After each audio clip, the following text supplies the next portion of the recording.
Ladies and gentlemen, a very good morning to you and welcome to the 7th session of the SkillsFest that has been put on by UK Skills Partnership in conjunction with the Department for Business and Trade. My name is Jonathan Ledger. I am the Skills and Professional Bodies Specialist within the International Education team at the Department for Business and Trade. And it's a real pleasure to have you along here today. We've been running these sessions really to highlight all of the diversity and the excellence that's on offer from the UK skills system. There's been lots of updates and changes, innovations, all sorts of things happening. And so it's a real opportune moment just to air those offers, air those developments and show what's going on. We've got another excellent range of speakers with us here today. And so let me just quickly introduce those speakers to you. So we have Mark Byerley from Harrow, Richmond, Uxbridge and Uxbridge College Group, Chris Geary from BSD Education, Nikki Partridge from Peartree Languages, Toby DeBerg, who will join us very shortly from Cineon Training Limited, Amy Crooks from the National Skills Academy for Food and Drink. We have Stuart Liversedge from ActiveIQ and Dr. Paul Sutton from CNT. And, you know, we're in for a treat this morning because there's some really diverse and excellent presentations, really good innovative stuff. I'm really excited about this morning's presentations. In the questions and answers session, which comes at the very end, we will answer all your questions. So please do use the chat function to put your questions to the group. You can't come in on voice or on video, so please don't save them until the end and be disappointed because you didn't ask any questions. Put them in the chat and we will answer those questions at the very end. For your information, all of the presentations and extra supporting materials will be made available on the UK Skills Partnership website later today. So do watch out for that. We will send a link out when it's all ready because we've just got to do some edits and things to make sure it can go live on time. So we will email you so you will know. So don't panic. You will not be left out. So without further ado, let me start by just saying let's dive into our first speaker, which is Mark Byerley from Harrow, Richmond and Uxbridge College Group. Mark Byerley drives innovation, growth, partnerships and the strategic development of the West London Institute of Technology. With extensive leadership and management experience in the British Army and the further education sector, Mark leads on creating impactful strategies and fostering partnerships that enhance local, regional, national and international ecosystems. Mark is actively involved in various working groups, including the Pan-London Further Education and Higher Education Green and Digital Skills Working Group, the Skills for Sustainable Skyline Work Task Force. He is committed to sustainable practices, attracting diverse talent and fostering innovation in the further education sector. Mark, it's a real privilege to have you here today. Thank you so much. Over to you. Thank you, Jonathan. Thank you for those very kind words in the introduction. Good morning, everybody. As Jonathan rightly said, my name's Mark and I'm one of the project managers at Harrow, Richmond and Uxbridge College Group and the West London Institute of Technology. So just to give you a little bit of context to HRUC, as it's known, it's a large general further education college group based in the London boroughs of Harrow, Hillingdon and Richmond upon Thames, with 5 campuses at Harrow on the Hill, Harrow Weald, Hayes, Uxbridge and Richmond. So we're really committed to serving the community at the heart of this country and internationally, and a little bit more sort of context as we go through the presentation around some of the work that we've done and are continuing to do. We have really ambitious plans to grow internationally, expand our international markets by developing a global employer and education ecosystem that supports those rapidly advancing technology sectors that I'll talk about, and is agile and responsive to those future drivers of change. Now, within the West London IoT, so I should explain that the West London IoT is part of the HEUC College Group, but is also one of 21 institutes of technology in the country that deliver a higher technical education, generally at level 3, level 4 and 5. So those first 2 years of university are the majority of the learners that we work with. And we're really aligning those technical education sectors to the worldwide market, and we will deliver high quality, engaging and impactful technical education and training programs that have been developed through the co-creation with our industry partners. And I think that's the key point in all of this, that it's the industry partners, it's the employers that drive this, so co-designing and co-delivering the curriculum. The industry sectors and the curriculum that we're focusing on within the West London Institute of Technology and across the sort of wider STEM division within HRUC are engineering and advanced manufacturing, including food and drink manufacturing, construction and the built environment, and then you've got two cross-cutting themes of digital technologies and green. And within those sectors, it probably won't come as any surprise that there are a number of what we would call mega trends. So thinking about construction, the whole modern methods of construction, and the whole digital AI agenda kind of cuts through construction, but also touches into engineering, but certainly goes across digital technologies and the whole sustainability agenda. So these technical innovation zones are designed to be agile, innovative, to deliver really responsive solutions to the real world challenges of skills development, the talent and recruitment and all those well-known issues that we know employers really struggle with, and we're all about increasing the higher level technical skills, which are, and supporting a wide range of industry partners to maximize and optimize the social as well as the economic impact.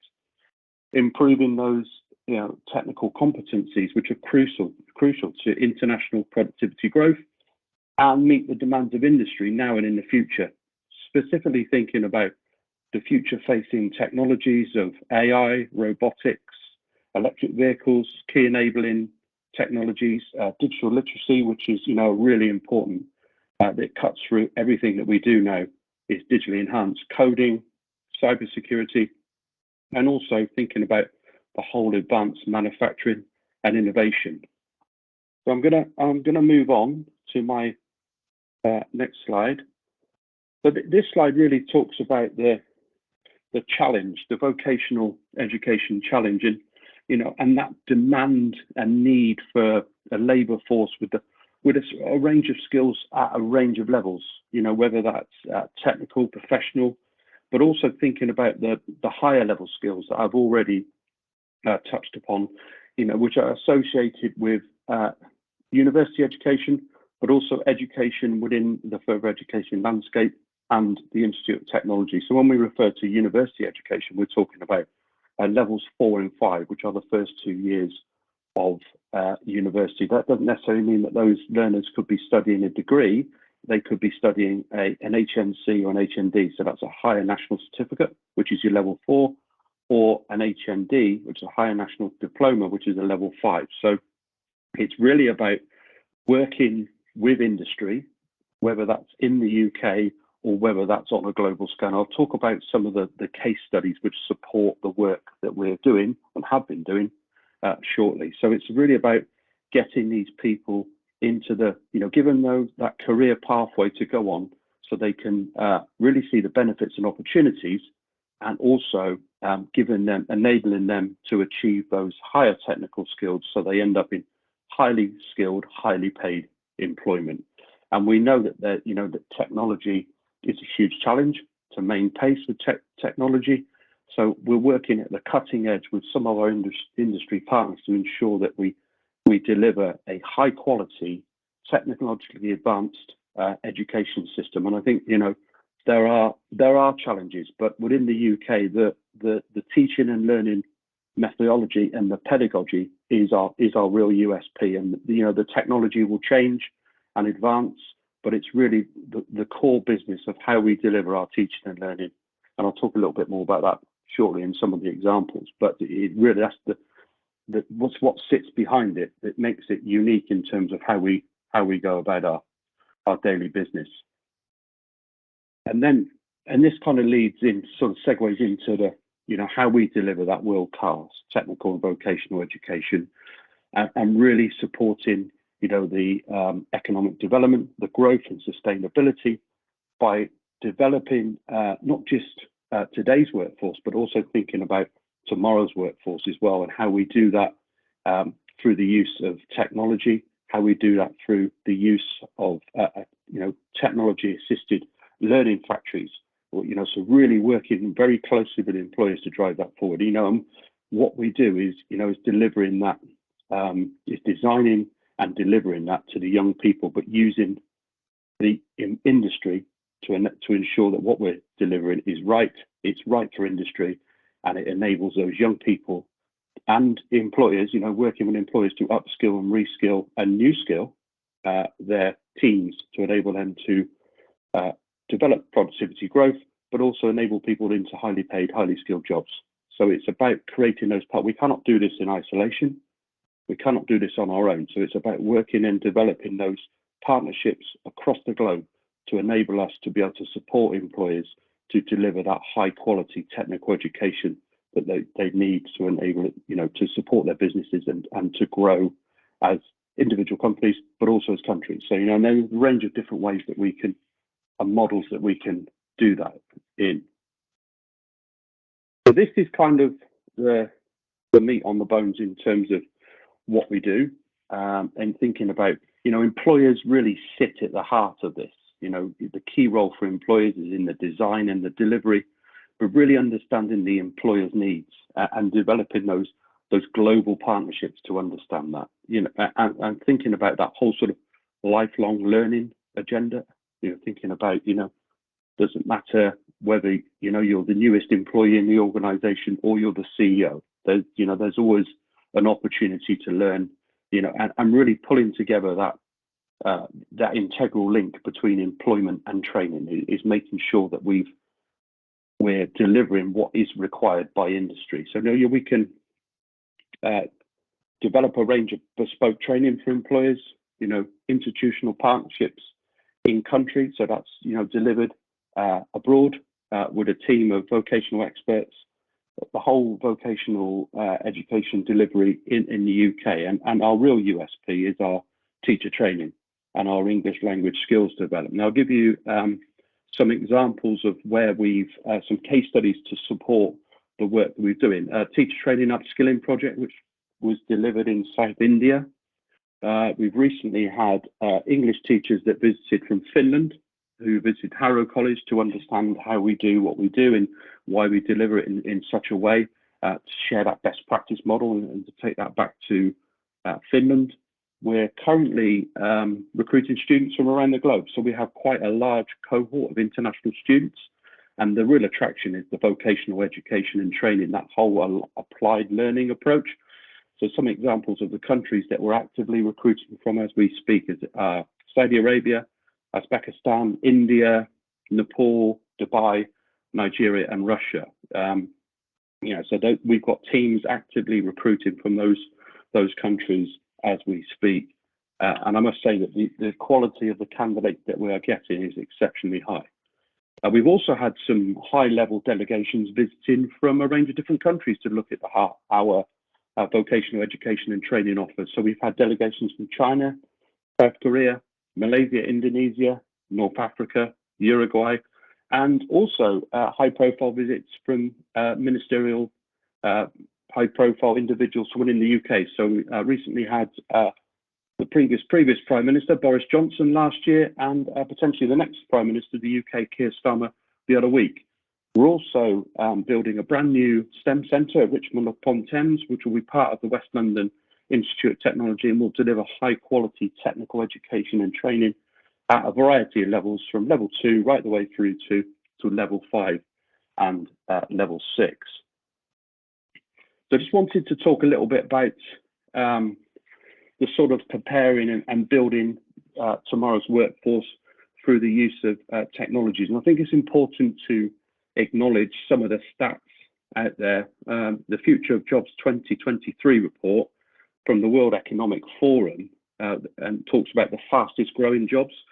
And according to the survey, 69 million jobs will be created in the next 5 years, which is, quite a huge number when you think about that, driven by new technologies in the green transition. And I really want to touch on the point in terms of some of the delivery that we're currently delivering in here in the UK, and that's linked to autonomous and electric vehicle specialists are going to be in hot demand. Topping the list of the most in-demand jobs for 2023, with more than 40% growth expected in the coming 5 years. So that really tells you about that industry and where that's going, and the specialists with the right skills to be able to service that industry. So by working in partnership with governments, businesses and education, we can really foster a culture of lifelong learning to embrace these emerging technologies and opportunities. I think in terms of our holistic approach to delivering world-class training and upskilling, reskilling and new skills for the current and future workforces will be harnessed by the multifaceted expertise that we've got in our building. So that's across our college group, with our senior leaders, with our governors, with our industry partners and with our technical education specialists working collaboratively to support that global workforce development. And that's really important that we acknowledge that we do have that expertise across our college group. Of course, we can't do that in isolation just within education. We have some fantastic industry partners that we work with, and there's one that particularly feel that it's right to talk about, which is a company called Fuzzy Logic Studio. They're based up in the Northeast, and they're really at the cutting edge of their game in terms of the whole immersive technology agenda and driving forward, 21st century teaching, learning, and assessment through the use of AR, MR, and VR, and how you can really break that down. And you know, in terms of thinking about technology and how it advances at such a pace, the ability to use AR, MR, and VR is a much more cost-effective and actually better experience for the learners. The ability to, you know, break down a wheel of a car or the components of a car engine, and where you don't necessarily have to have a physical resource, you can use that, do that using immersive tech. So Fuzzy Logic are supporting us on that journey, you know, building and preparing tomorrow's workforce, you know, delivering that via a tech-assisted learning factory, whether that's virtually or in country, and supporting the introduction of new technologies. But all of this really, you know, directly supports the worldwide demand for those all-important skills that we talked about in engineering, the automotive sector, digital and construction, and the built environment, and really, you know, highlights the need for these skills and this training to support those new technologies between now and 2030. So it's a collaborative partnership approach really to working together to build a pipeline of talent for the future. I just want to give a little acknowledgement to West London Institute of Technology and the wider Institute of Technology network. So, you know, we're really proud of having an Institute of Technology. As I say, there are 21 in the country, only 12 currently in operation, with 9 more coming to reality over the next couple of years. So it's a real distinct, privileged position that we're in, and spearheading the delivery and growth of higher technical education, you know, in those level 4 and 5 subjects in STEM, backed by significant government investment and directly linked to the regional partnership. So we're really keen to explore that now internationally, ensuring that employers and the students get the right skills that will secure them productivity growth and also good jobs. So, and there's a report which I'll circulate via Jonathan, which talks about how IoTs are sort of meeting the country's evolving technical skills needs. So it was produced on behalf of the IoT network. We do feature in it, and with some of the work that we've been doing across our construction and built environment curriculum, but I think it will be giving you a good insight into what IoTs do and how they operate, but also in terms of those all-important skills required to service those industries going forward. But that's all from me. So I'm going to pause, draw breath, and stop sharing. Thank you very much, Jonathan. Thank you so much, Mark. I am really truly amazed by the scope of work that the Harrow, Richmond and Uxbridge College Group do, and particularly with the Institute of Technology. What an exciting way to take employer-based learning forward with your students, and, you know, take them onto some really future-facing occupations. So thank you very much indeed for sharing that. Really, it's been really enlightening. So thanks so much. Don't go away though. We will have some questions for you. I'll be here in the background. Thank you, Mark. Thank you so much. Moving on then, so Chris Geary is up now from BSD Education. Chris is an education entrepreneur, investor and not-for-profit leader focused on developing and scaling initiatives and technologies that lower barriers and reduce inequalities in accessing the opportunities of the future of work. He founded BSD Education in 2013 an educational software and curriculum provider. BSD has grown to work with schools around the world and has teams in Hong Kong, Thailand, Philippines, India, and the USA. Chris is the founder of RefuGeek, a not-for-profit focused technology education for displaced communities, and the director of the Young Founders School, an education not-for-profit for youth entrepreneurial education. Chris, thank you so much indeed for joining us. We can see your presentation, so over to you. Thank you. So good morning, everyone. Sorry for that little technical glitch there. Yeah, my name's Chris Geary from BSD Education. I'm going to talk a little bit today about building the capacity for digital skills and technology skills to be taught, and tell you a little bit about how we go about doing that around the world.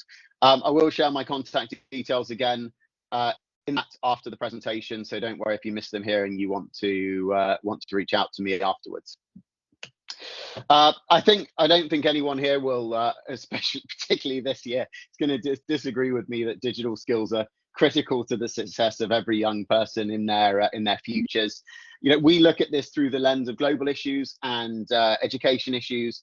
You know, I dare say these statistics are changing every day, but you know, the published statistics are saying about the need for technology and digital skills increasing by 55% by 2030.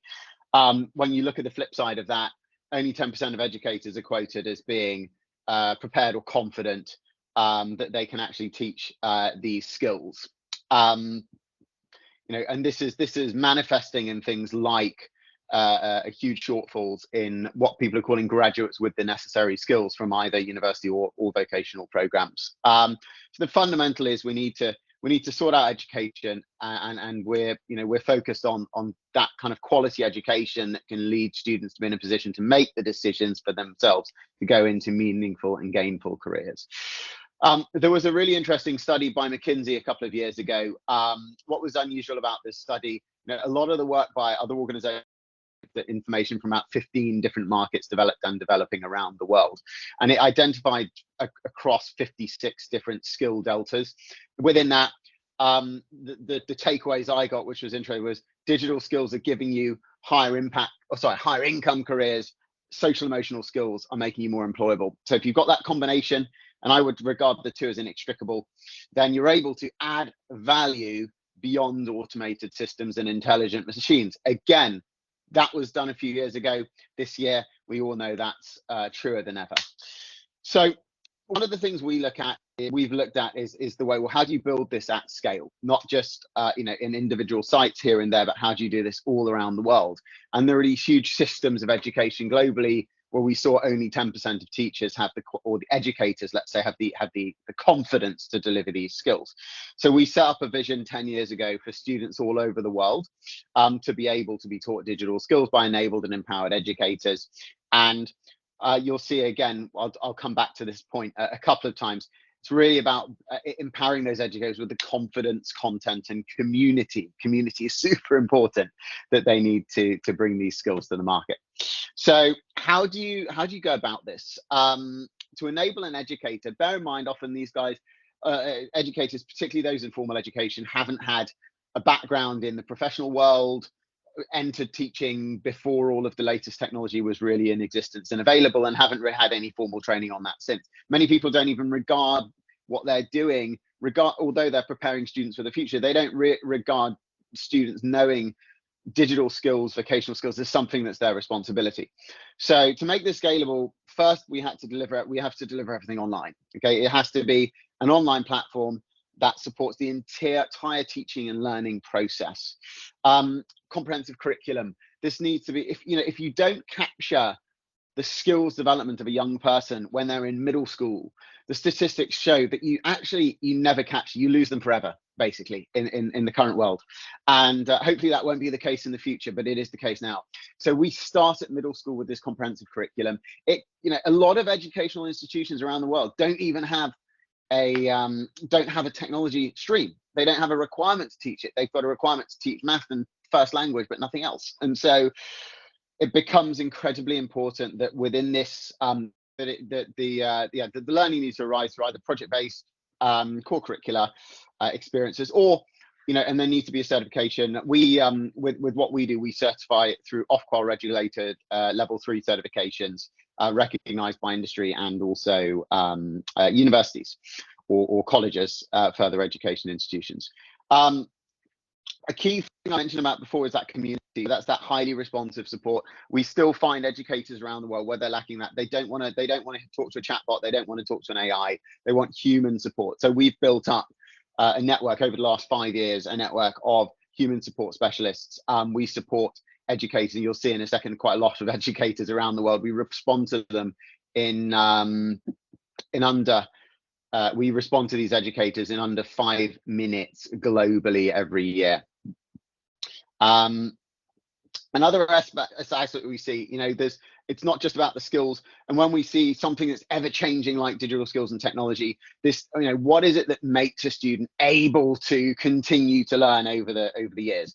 And we see that as because we're setting them up not to just be successful today, but to be successful through the length of their lives. And we look at this through what we've always called a framework we developed called our care principles.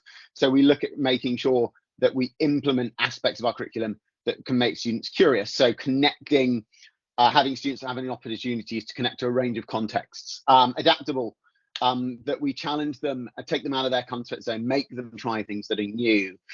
Resilient, with technology, everything you think you've mastered it and it continually changes. So you've got to be very resilient. And then empathetic, we've got so much power in the palm of our hands nowadays. We can see with AI coming up, we've got so much power. And so we've got to be really thoughtful about how our actions impact the actions of others.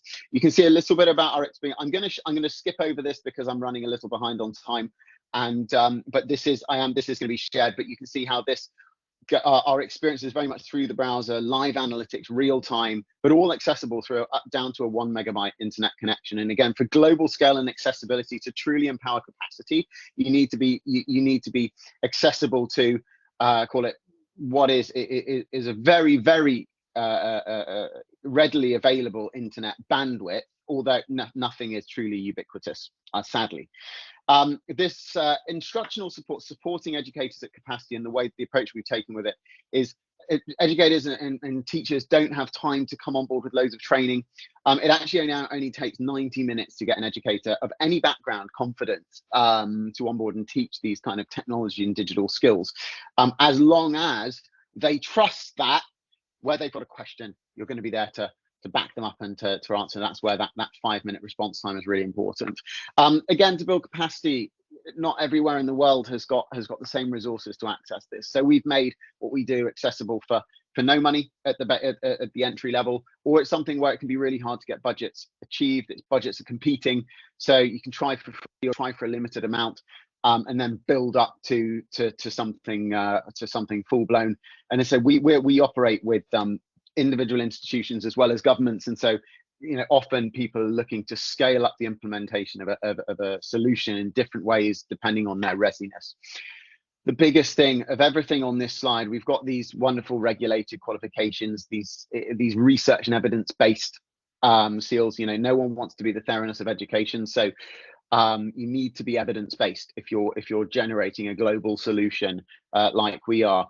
But the number one thing is winning the heart of the educators. If you've got the heart of the educators, then you can scale your solution, and people will bring this to students, and students can have these wonderful experiences. So we've reached 150,000 students so far, with 6,000 educators enabled, 22 countries and 200 institutes and governments. This is we're working in ministerial approvals in Taiwan. We work in Japan, Bahrain, Philippines. We've worked with NTUC in Singapore, in the United States with New York Department of Education, and then some of these large international networks. And this is the thing: skills can arise in any sort of an organization. So we've got to be empowering and enabling the educators in all different types. Another aspect that's been developing a lot is students generate portfolios of work when they go through our programs of learning. And so again, these are something that can, whereas the same qualifications aren't necessarily understood by everyone in the same way around the world, seeing experience and recognizing talent is something that we can all do. And so now we've got about 200 industry partners, which is something we've just been developing over the last year or two. And so now we've got students who are going from our programs, sharing their portfolios, and starting to get work experiences and internships with these various different industry partners. Scaling capacity for technology and digital skills to be taught can't be done in a way without partners, and you need partners to help you with localization as well as on the ground, that training and onboarding. So these are examples of some of our partners, and these guys have got over 2,000 headcounts in the markets, well, in those 22 markets where we operate. And here you're looking at the examples I'm showing you here with very localized markets in Middle East GCC countries, Japan, India, Argentina, and across with iGroup, who are a large Southeast Asian conglomerate across 15 markets in Southeast Asia. And then I talked about this capacity building, and this is the point that I'll close on. Is what we've done with the solution that we've developed is we've developed this solution that it's online, it can be accessed down to a meg connection. It's something that an educator has different entry points to. It's something that can fit that curricular execution of the educator. It's something that's developing those skills that are in demand, like web development, app development, AI, data science, virtual reality, emerging technologies like blockchain and Web3. But then really underpinning that, it's got to be priced for access. So we start at free, but we can actually provide the full-on supported thing now for down to $3 a student, and we're working on getting that down to $1 per student per year. So it's really ready to be able to go to scale. But then again, underpinned by evidence. So where you're talking about public money has to understand that it's being spent and used responsibly. And so we have an ongoing and actually an automated system of evidentiary collection, typically done through correlative evidence gathering. And then the final part is true scale comes from knowledge transfer. So once we get in Japan, where we work with a local Japanese partner. So all of that onboarding training support is actually done in Japan, in Japanese, with that local partner, and all of the Japan money that's going towards that goes from the Japanese government into our local partner. Chris, thank you so much indeed. I know that was a whirlwind presentation, but really interesting, and particularly that you focus on teacher capability and capacity. So and I think there'll be a couple of questions about how that can be embedded and used. Love the online platform as well, helping you to reach out across the divides, as it were, and out into the regions and nations. So really brilliant work. Thank you so much indeed. Nikki Partridge from Peartree Languages is up next. Nikki Partridge is the owner manager of Peartree Languages, which she founded in 2005. Throughout her career, Nikki has been involved in many aspects of English as a foreign language training, from teaching, learning, assessment to course design, staff management, online resourcing, webinar delivery, and project management of large-scale skills-focused international teacher training courses. Nikki, are you there? Thanks, Jonathan. It's really a pleasure to be here today with everybody in the SkillsFest. I know Jonathan has given me an introduction, so my name is Nikki, and in case you didn't get the joke before, I am the partridge in the pear tree. This is a famous line from one of our traditional Christmas songs, so just to let you in a little bit there on that. So my background is an EFL teacher. So I am an English language teacher in my heart. I started teaching in 2002, mainly in the third sector, before opening Peartree Languages in 2005. From which time I have developed and grown a sustainable language academy business, including a very thriving annual junior summer school, which is about to start next week. So over that time, despite being involved in many aspects of curriculum design, all different types of English language training, as I said, I've always been a teacher in my heart. Additionally, delivering conferences, doing research. I was an IELTS examiner for 7 years, and I hold a diploma in English language teaching management. So really, I'm a people person, and that's what I would like to get across today as part of SkillsFest. I like to listen. I like to use my knowledge and the knowledge of my team, the combined knowledge of decades of my team, to be able to find effective solutions rooted in sound pedagogy. You have a QR code there. That's my LinkedIn profile. I will show that again at the end. Please do reach out to me. So you may be able to tell from my accent that I am Welsh British, and as they say in Wales, we love to tell a good story.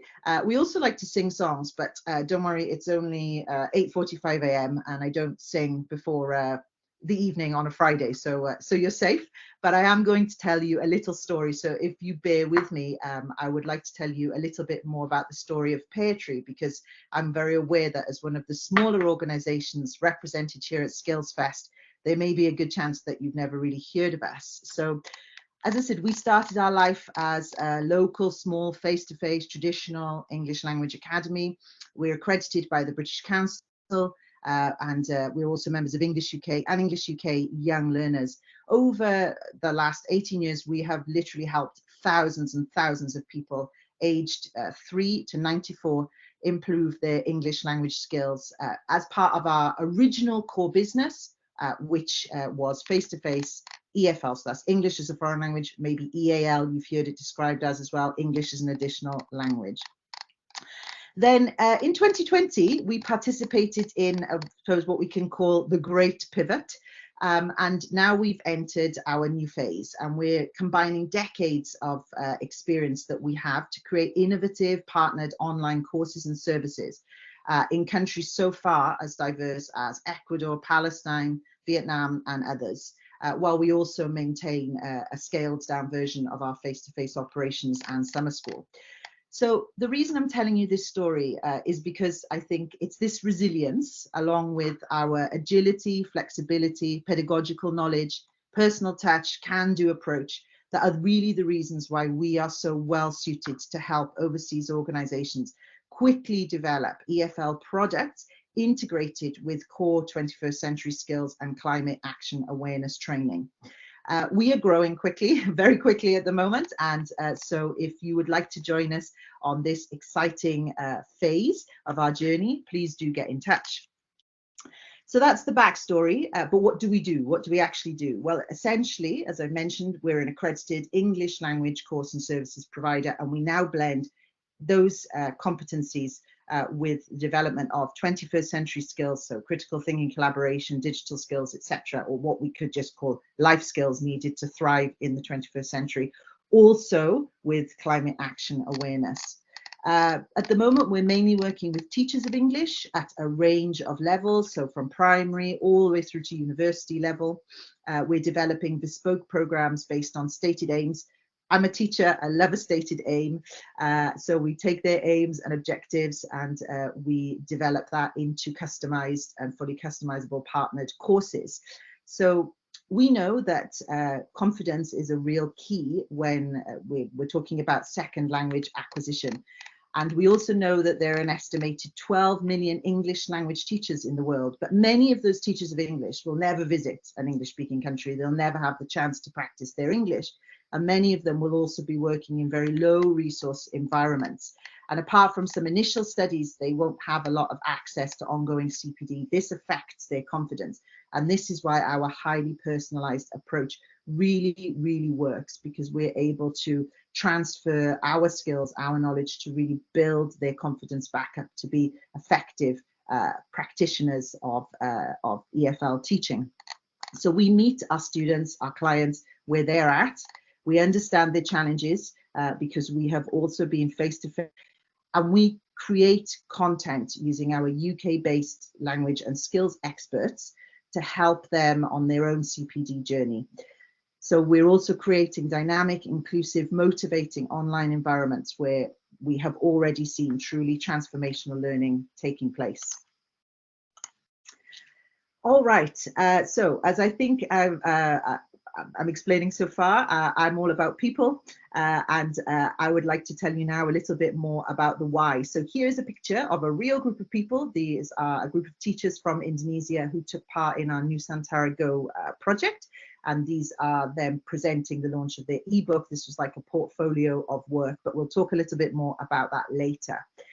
So recently we've really reflected on what matters to us as an organization, and we hook our services around our values. And I'd like to outline why, if we are all really serious about economic, personal and professional growth, no one should discount the importance of these areas. So firstly, the democratization of learning. So the Center for Indonesian Policy Studies stated recently in a report in December 2022 that English language competency is considered a core skill by the MOECRT, which is basically the Ministry of Education, along with other work-ready skills, and they're determined to equip the 14,000 secondary and vocational colleges with the tools to be able to increase the skills of this booming, productive younger generation so that Indonesia can achieve its ambitions and spur its growth. We all really should be looking to be a part of that picture. Next, on to EDI. So the advantages of delivering EFL and other skills-related training via online platforms are multiple, but even if we just focus on the situation of women's education is sadly not prioritized in many countries, and women are often the caregivers and can't leave the home. According to the UN, we know that companies greatly benefit from increasing leadership opportunities for women. And the nature of our methodology really breaks down many of the barriers to learning for those who require additional levels of flexibility and support. And we'll look at a mini case study in a moment. And finally, climate action awareness, CAC. This is no longer a nice to have, but it's an increasingly hot topic, hopefully not too hot. The English language classroom is really the ideal environment, pardon the pun there, to integrate climate action awareness, because the English language and language studies in general touch every aspect of life. And so we can integrate climate action awareness very easily into traditional courses. And it's also worth noting that FutureLearn recently said that the post of sustainability consultant is trending as the third most in-demand career at the moment, and they estimate the sector is going to grow to 16 billion by 2027. So we really need to be teaching these skills to the next generations, basically for employability as much as anything else. So I mentioned a case study. I'm not going to stay too long on this slide, but I want to show you a person, and this is Nelly. She is from Ecuador, and she was part of one of our teacher development projects back in between January and March 2022. It looks like a YouTube screenshot because it is. There is a whole clip behind this. Nelly took one of our teacher development courses. She was actually heavily pregnant when she was assessed to join the course. She gave birth just as the course was starting, and you can see by the point of monitoring and evaluation, the baby was a little bit bigger. So this was really a great example of how through flexibility, meeting students where they're at, collaboration, Nelly was actually able to complete all aspects of the course. And because the course was officially recognized and sponsored by the local education ministry in Ecuador, she was able to gain CPD qualifications, she was able to gain a promotion, and ultimately also a pay rise. So this is just a real world story and a face behind some of our achievements and behind some of what is actually possible with this type of learning. So essentially, as I've mentioned a few times, we're an English language training organization. So we have to think, so we have to think a little bit about what is going on with the English language as an international currency. So there are roughly 2.3 billion people who speak English as a first or as an additional language. And there are many pedagogical debates going on around whether or not we should be teaching correct English. If so, what variation of English? Should we be teaching functional English? And of course, what's going to happen when AI comes along? But that's not really a debate for today. What is clear is that English is still a fundamental lingua franca, and it opens up many educational opportunities and opportunities for social mobility. And according to a recent publication, Future English by the British Council, AI is not going to be replacing real world teachers anytime soon, simply because of the great digital divide that still exists. I'm going to probably skip over this slide quite quickly. This is, again, just a slide of faces. This is an example of a team. You've got myself there, members of my expert team from the UK, along with our Indonesian partners, working on a project called Nusantara Go. So I'll just very quickly run through a couple of case studies now of what we've been recently working on. Nusantara Go was a large-scale digital innovation grant with Indonesia. It took place between December 2021, March 2023, ultimately cascaded to over 500 teachers in 10 rural and remote areas of Indonesia. And it continues in new iterations like Nusantara Connect and our own in-house community of practice. So we delivered a course there were 4 live segments along with plenty of asynchronous materials, and we approached this in a micro-credential way so that the series of assignments and assessments were able to be accredited separately, so all students were able to graduate the course. And this worked extremely well, and this kind of micro-credentialing is something that we're going to be looking at in the future as part of our EDI value. At the moment, literally at this present time, we are working with a university in northern Vietnam on a project called the 7 Seas Teacher Development Project. This is English language with using the backdrop of the UN Sustainable Development Goals, combining climate action awareness with English language. We'll be working with 100 teachers nominated by the DOET, their local education authority. And in parallel, we'll also train a cadre of master trainers at the teaching university who will then be in turn cascading this knowledge over the next 5 years to future generations of Vietnamese teachers to really ensure that we maximize the capacity building. And we'll also be consulting with the university to create pre and in-service climate awareness policies and wider researches to support in the EFL classroom. And last but not least, this is our Talking Tourism project. So we're also involved in a very big materials development project with Teflin, who are the largest teacher association in Indonesia. We're developing a set of classroom materials for vocational students who are studying tourism, because it's been recognized that there is a real gap. Although tourism and vocational studies are extremely important to the Indonesian economy, there is a real gap in the curriculum in terms of specific educational material for EMI educators. So that's just a very quick walkthrough through some of the different types of projects that we are involved in, the types of capabilities that we have. So I think that's almost all from me. I'm nearly out of time. So I would really urge you to please contact us if you would like to partner with a relatively small but very agile, flexible and personal EFL and related skills-based organization. The email is always open, the phone lines are always on. Our educational products are virtual products made for the real world of today and tomorrow. Our courses have a face, every participant has a story, and maybe they're a little bit Welsh too. We love what we do, and we would really like you to be part of the next chapter of our story. So please do get in touch. Thank you very much. Nikki, actually, that was a really exciting and really informative presentation. Thank you so much. I'm amazed that you are such, small is beautiful. You're such a small organization that has such a massive impact. And I love your value-led approach. The way that you link climate in with the education is just brilliant. So I have no doubt we're going to have some questions for you. So we are now moving on to our next speaker, who is Toby de Berg from Cineon Training Limited.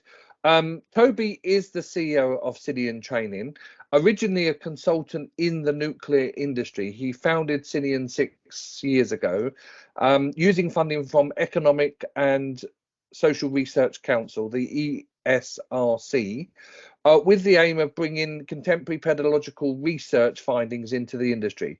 Since this time, Toby has overseen immersive technology research and development across a wide range of safety critical sectors. Toby, it's really good to have you with us. Thank you so much indeed for joining. You're uploading your own presentation? Yes, thanks, Jonathan. I'll share it now. Hopefully you can see that. Is that good? Yeah, perfect. And we can hear you. So great. Over to you. Thanks so much.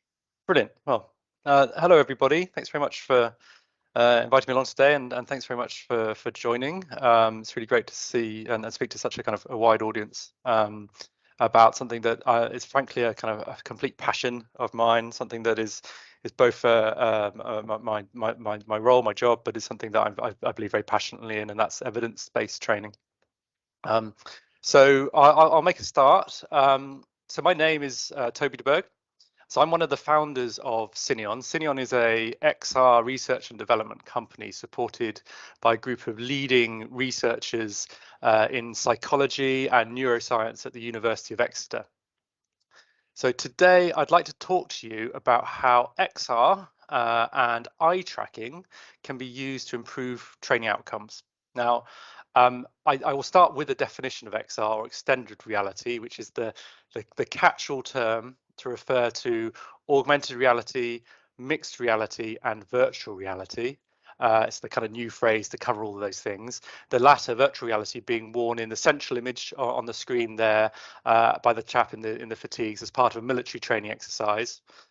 These technologies either kind of wholly or partially immerse a user in a virtual computer-generated environment, and these have been shown to offer significant benefits over conventional training, including an increase in user engagement and knowledge retention, as well as a reduction in risk or damage risk of damage or injury from training with real plant and real equipment.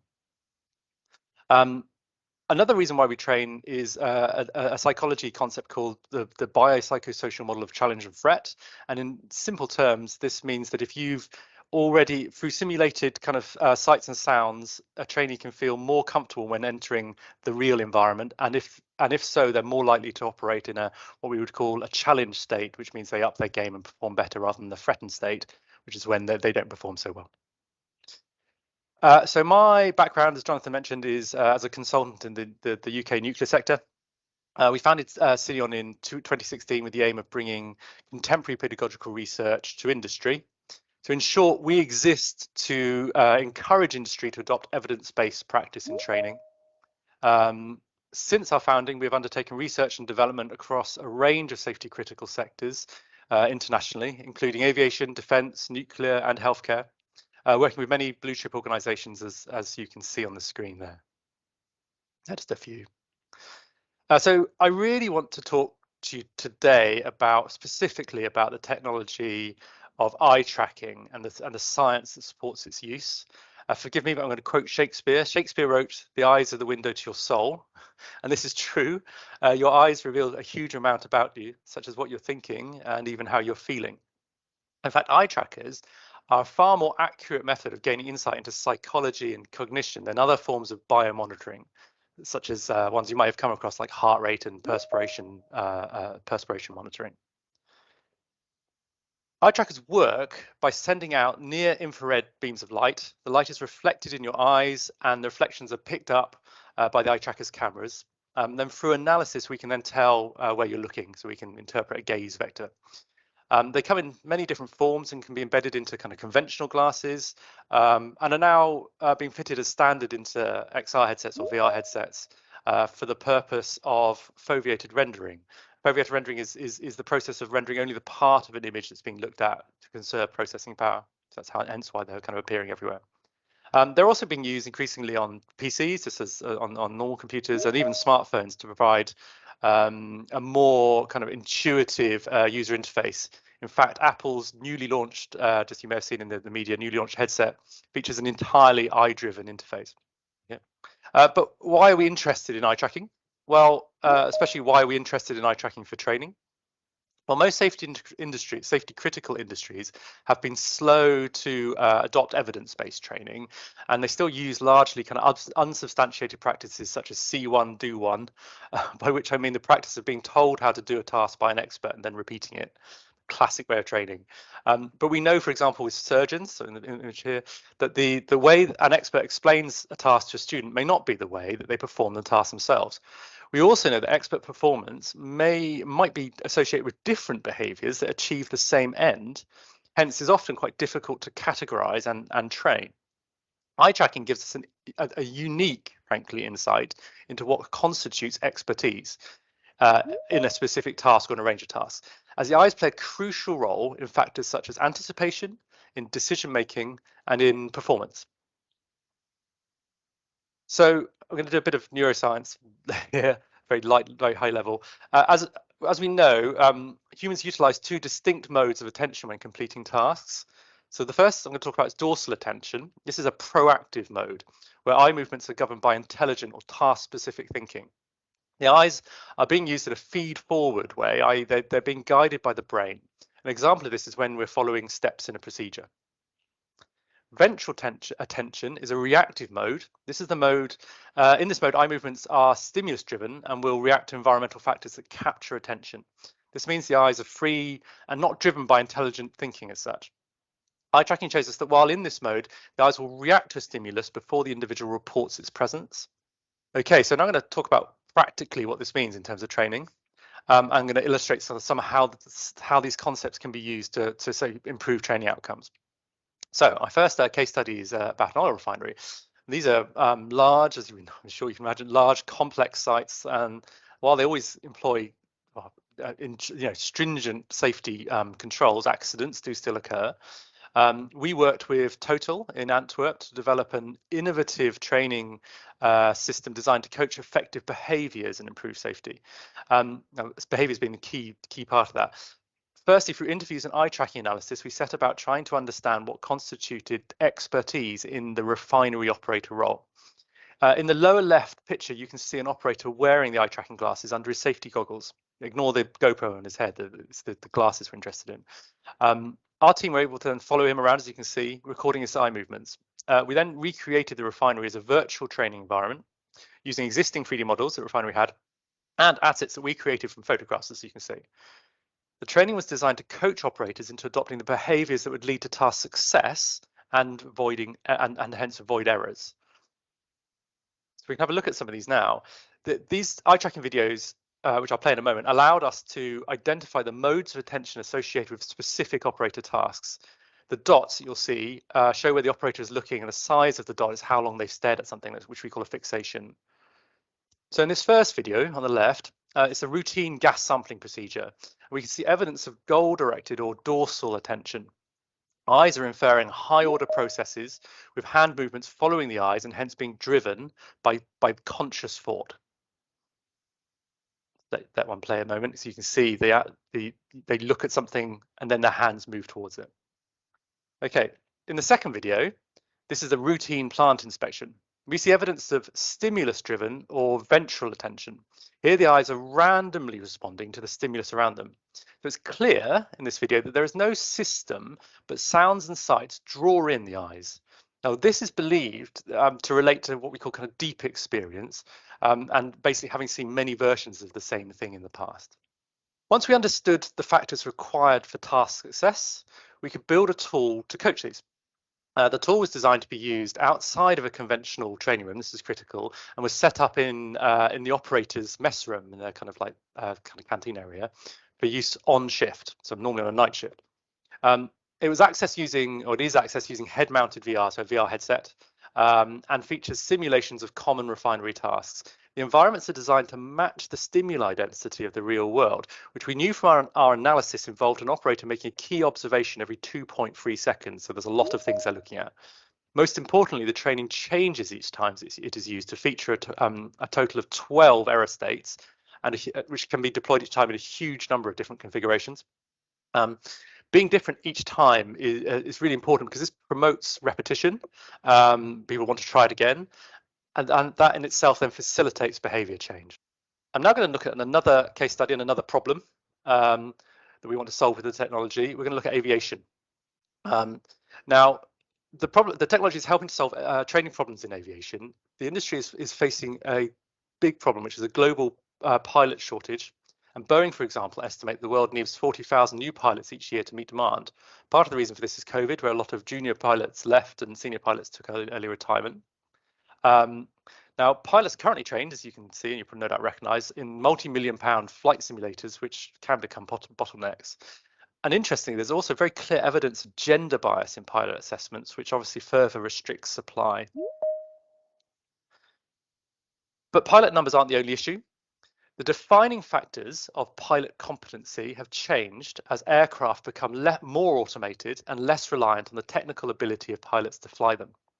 Evidence-based training, this EBT, is being widely adopted within aviation and commonly relates to the assessment of trainee capabilities across 9 codified competencies, as shown here. However, These non-technical competencies are very difficult for instructors to assess and have been key factors in many, if not all, modern aviation accidents. So this is a problem in itself. We've developed a training system called Training Aircrew Competency using eye tracking, or TACIT. It received UK government funding to build a prototype, and it's been trialled with airlines. It tackles the problem using eye tracking technology that's been integrated into a VR headset. So this is commercially available off-the-shelf technology. It's nothing special. You can go and buy it in a shop. Here you can see pilots' eye movements overlaid onto a virtual cockpit. The system is able to give a range of insights from whether a pilot correctly monitored a fuel gauge to more in-depth analysis of the cognitive, psychological and behavioral performances and processes that underpin performance. You can see actually in the image there, while the on the right hand side, while we is an entirely remote system, so you only need a headset to do it, and it does an automatic assessment. We also do run it as a part of a training exercise with pilots in the room, and they can then sort of talk about the performance and analyze as a group some of the factors that have been revealed. So the system undertakes a covert and entirely autonomous assessment of trainee competency, and captures data such as that the assessment can be saved and revisited and watched back again. In the video I'm about to show you, an experienced pilot is about to encounter a set of circumstances that will lead them to abort a takeoff. If you watch the timeline in the lower right-hand side of the screen, which has the key eye movement metrics highlighted, you should also be able to hear their flight recording. Aquila 1 ready for departure. Here we can see peaks in certain metrics as the pilot reacts to the situation and decides on a course of action. These outputs SRS runway. can be used to differentiate experienced pilots from novice pilots. And here we're about to see the incident. Thrust set. Wind shear ahead. Stop. Stop. Acropolis 1 stopping. Ground spoilers. Reverse screen. T-cell. So what happened there was the Airbus told the pilot that there was wind shear, and the pilot had to make the decision to abort the takeoff. And as you can see, there were significant differences in the ways the eyes were behaving at that point. Acropolis 1 negative. So we have published the findings from our pilot assessments in the International Journal of Aviation Psychology, and I'd like to take you through them, some of them now. Here we assess what we call the face validity of the simulation. This is a qualitative assessment that gives a measure of the realism of the simulation.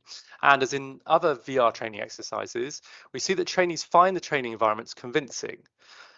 We also explore presence, which is the degree to which trainee consciousness transfers from the real world and into the virtual world. Higher levels of presence are associated with improved learning, and it is a measure that we can use to assess training simulations more generally for effectiveness and efficacy. We're also interested in the concept of construct validity. It's another psychological concept, which allows us to assess how likely, or one of the things it allows us to do is assess how likely learning gained in a simulation or a simulator is to transfer to the real world. A very important measure. In these assessments, we undertook quantitative comparisons between the eye movements of novice and experienced pilots. We found higher degrees of eye movement randomness or entropy in novices, suggesting that experienced pilots were more systematic in the way that they acquire and the way they process information. We also found evidence that experienced pilots had developed specific west to east scan patterns that underpin their performance. This suggests that what we would call a feed-forward eye movement training, or coaching these specific gaze strategies, is an effective, or could in this context be a very effective means of accelerating development, accelerating that learning journey from novice to expert. In terms of this software, it's currently being deployed in airline case studies, and our objective in these case studies, as well as testing it more generally, is to use it to demonstrate how we can reduce the costs associated with full flight simulator time for trainees. So this would support a cost-benefit analysis, because as we know, while the technology improves outcomes, it also needs to reduce costs if it's going to see mass adoption. That's the end of my presentation. I've rattled through that a little bit, so thanks very much for bearing with me. thank you very much for listening, and please feel free to contact me on any of those contact points there if you'd like to find out more. You can also find me on LinkedIn. Just my name is Toby de Berg, and I think I'm one of two, so hopefully you can find me there. So thanks very much. I'll hand back over to Jonathan. Toby, thank you so much. You know what, that was really fascinating how you're using immersive learning and the eye movements, within kind of roles for workplace training. Just mind-blowing. So really, thank you very much for sharing that, and I'm sure we'll have some questions for you, so don't run away, and I'm sure there'll be some inquiries about that as well. So thanks so much for sharing. Really interesting, fascinating. Okay, up next should be Amy Crooks from the National Skills Academy for Food and Drink. Amy is the Sales and Marketing Director and has been at the National Skills Academy, previously improved the Sector Skills Council for Food and Drink for over 14 years. She doesn't look old enough, but it is true. She worked on many funded skills projects across the UK and overseas, and more recently led on the new product development and UK launch of the Food and Drink Compliance Passport. Amy, a very good morning. We can see you and we can see your slide. So away you go. Thanks. Morning, everybody. Thank you very much, Jonathan, for having us. Thank you, Toby. I'm not quite sure how I follow on from that, actually, but we'll give it a try. Good morning, everybody. I hope you're all well. As Jonathan said, my name is Amy Crooks, and I am the Sales and Marketing Director at the National Skills Academy for Food and Drink. A little bit about the National Skills Academy for Food and Drink. We were originally set up in 2003 as the Sector Skills Council for Food and Drink. So we were improved the Sector Skills Council. We still hold the Sector Skills Council licence in the UK, so we still do lots of work around that. And in 2007, we developed the National Skills Academy for Food and Drink so that we could develop some solutions and skill solutions for the food and drink sector.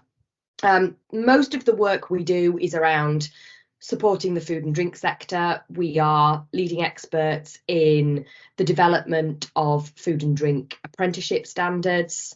We work as the voice of the industry on everything skills related. We work with sector trade associations to do our lobbying into government here. We're a completely independent organisation. We're not for profit, so we sit very much outside of the skills funding system and offer impartial advice, guidance on support on everything relating to skills. So the main thing that we do is to try and simplify the skills landscape and bring in solutions for businesses within the sector that can help them be more profitable and efficient. But the reason that I have joined you today is to talk about the latest product that we have delivered, which is our Food and Drink Compliance Passport. So back at the very beginning of COVID, the UK government introduced something called a Kickstart scheme. And the idea recently left school, college or university and were looking for a job at a time there were very, very few jobs available. So they started something called the Kickstart scheme, which was for 16 to 24-year-olds. And the government basically funded 6 months of work experience for them. So the idea was they would go into any different kind of business, work for 6 months, have a really good understanding, practical understanding, and get some experience, with 2 outputs at the end: to either continue working for that business and have a permanent job with them, or if the employment finished after 6 months, they had experience and they were kind of work ready to go out into the sector. So we were approached by the food and drink sector to see if we could do something on behalf of the sector. The key thing about the Kickstart campaign was that it had a wraparound training programme with it. So as well as on-the-job experience, young people were getting trained in employability skills and anything else that was helpful for them to go forward and get jobs. So we created the very first version of our passport for Kickstart, and the whole Passport was based online. It had employability skills and training in it. It had some 20 personal short modules around mental health in the workplace, bullying, equality and diversity, managing personal finances, manual handling, all kinds of things that were relevant not just to the food sector, but that were relevant to the individual people going through the programme as well. And we also gave them a taste of the food sector as a whole. We put them on our Tasty Careers programme to show them about the size of the sector and the length and the breadth of jobs that are available in the sector. And the key part we then added in was the key compliance programmes needed to work in food and drink. So food safety, HACCP, health and safety, and an allergens awareness programme. So it gave young people a really good experience of the sector overall, and it helped us work with the Department of Work and Pensions to understand a little bit more about the food and drink sector, the intricacies of working in it and what you would need.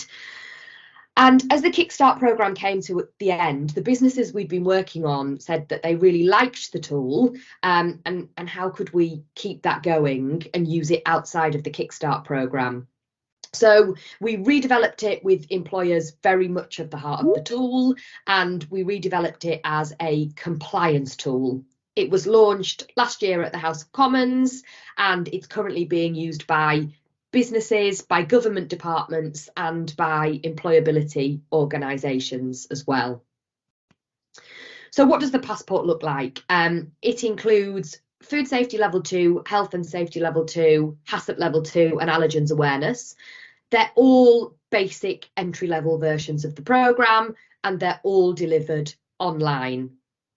The course's content is all industry standard, so it's developed by subject matter experts within the food and drink sector, and every year that content is evaluated by them, edited and updated as well.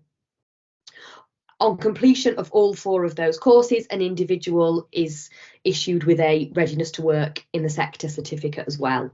So all of the course content is industry standard.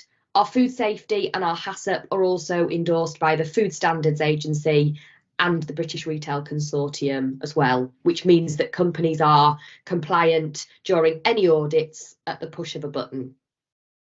So the passport itself is hosted on a compliance learner management system, which means that managers in the business can go in at any time, can create reports, can see how their employees are progressing through the programme, and if they need it, they can click buttons to make sure that they're audit ready with all of the proof that they would need to show that somebody has completed the compliance training that's needed. The programmes take around 2 hours to complete themselves. You can go in at any point. The course they're all in bite-sized modules, so you could do a module of a course, go back out and finish the module at a later date. The whole thing is online, so it's obviously also available 24/7 as well for people to access. We have 2 slightly different versions of the passport at the moment. We've got a compliance version that's being used within businesses, and we've also got a careers version that's being used as an employability tool to try and encourage more people into the food sector. So the compliance passport delivers all of the key programmes required to be legally compliant when working in the food and drink industry. We also are working with hospitality businesses and retailers, and the 4 programmes work perfectly well within those industries as well. As I said, it's recognised and accepted by both the Food Standards Agency and the British Retail Consortium, so is really useful for audit purposes.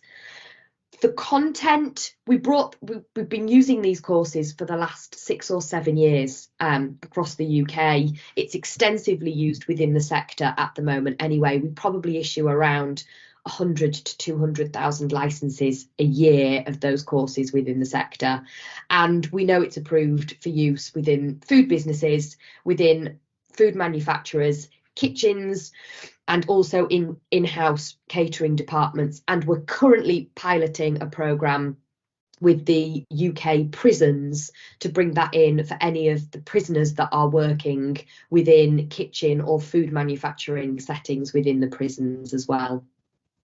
It's really easy to access. It's just accessible via a URL, and it has the LMS system that sits at the back to track it all. So the idea, very much as the compliance passport, is businesses are in control. It's a really good way to monitor employees' progress through them. It's a brilliant way to prove that you are audit ready and has got great trackability. We also work with quite a lot of multi-sited businesses in the UK that often move staff from one site to another site, and they can have different induction processes, different people delivering food safety. So this means that an individual can walk from one site into another site, possibly one business into another business, and prove that they're ready to start immediately with their on-the-job work. So in terms of how the compliance passport is being used at the moment across the UK, we've got 25 SMEs using it, and that is their compliance programme. They're using it for everything that they do and using the reports and the rest of the system to track their employees. We're working with the Ministry of Justice, and that's doing for compliance training and also employability. So we're working with lots of prisoners that are due for release from prison soon, putting them through the programme, giving them all the certificates, and then helping them find work with food and drink businesses on their release from prison. We have several multinational businesses that are using it to support apprenticeship and T-level recruitment, and we've also got some very large businesses using it to manage their compliance function internally. Some of the large businesses that we're working with have overseas sites, and we're working on some projects at the moment to see how we can make this work in an overseas capacity. The passport can be, as we did with Kickstart, it can be added to. We can add different programs into it. We can remove programs.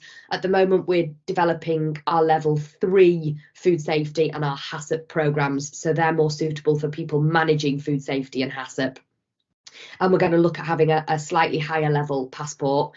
We work with some businesses that want mental health, equality and diversity, manual handling, some of those programs building in, so they have kind of a personalised version of the passport for their business as well. In terms of its use as an employability programme, it still contains exactly the same 4 programmes because we know they're extensively used in the food and drink sector. It's recognised by over 100 major food companies and the Department of Pensions and the Ministry of Justice at the moment. And we work with lots of employability providers. So we're working with charities helping homeless people find jobs. We've just started to work with a charity who's supporting people that have been victims of modern slavery into jobs. And we also do quite a lot of work with sporting charities, offering children just finishing school the opportunity to be able to do these qualifications, and with the idea being we can partner them up with businesses looking for people, or they get their own qualifications, and as well for them they really get to demonstrate the motivation to gain their own skills, but also the want and the belief to join the food and drink sector as well. So it gives anybody looking for work the ability to be able to go and work in all areas of the food and drink supply chain. So some of the work that we're doing at the moment has been with some local charities. So there's some case studies here, which I'll share with Jonathan following the session so that he can add them to the website and that you can have a look through them. But these are people, obviously, young children finishing college, finishing school, not sure what they want to do yet, and they've been given access to the passport. Everybody that accesses the passport from an employability perspective is funded by donations from within the food and drink sector. So we have a lot of businesses that donate licenses so they can go and do these free of charge and then help them find a job in the sector. As I said, the tool is an online tool. Everything is available 24/7. It's based on its own URL and has a learner management system that sits behind it. So this is the screen that a learner sees when they log into the passport. So the 4 programs are easily accessible. They're all showing there in red because they haven't yet completed the programmes. And at the point they complete the programmes, their courses all turn to green, so they can see that they've done those completion.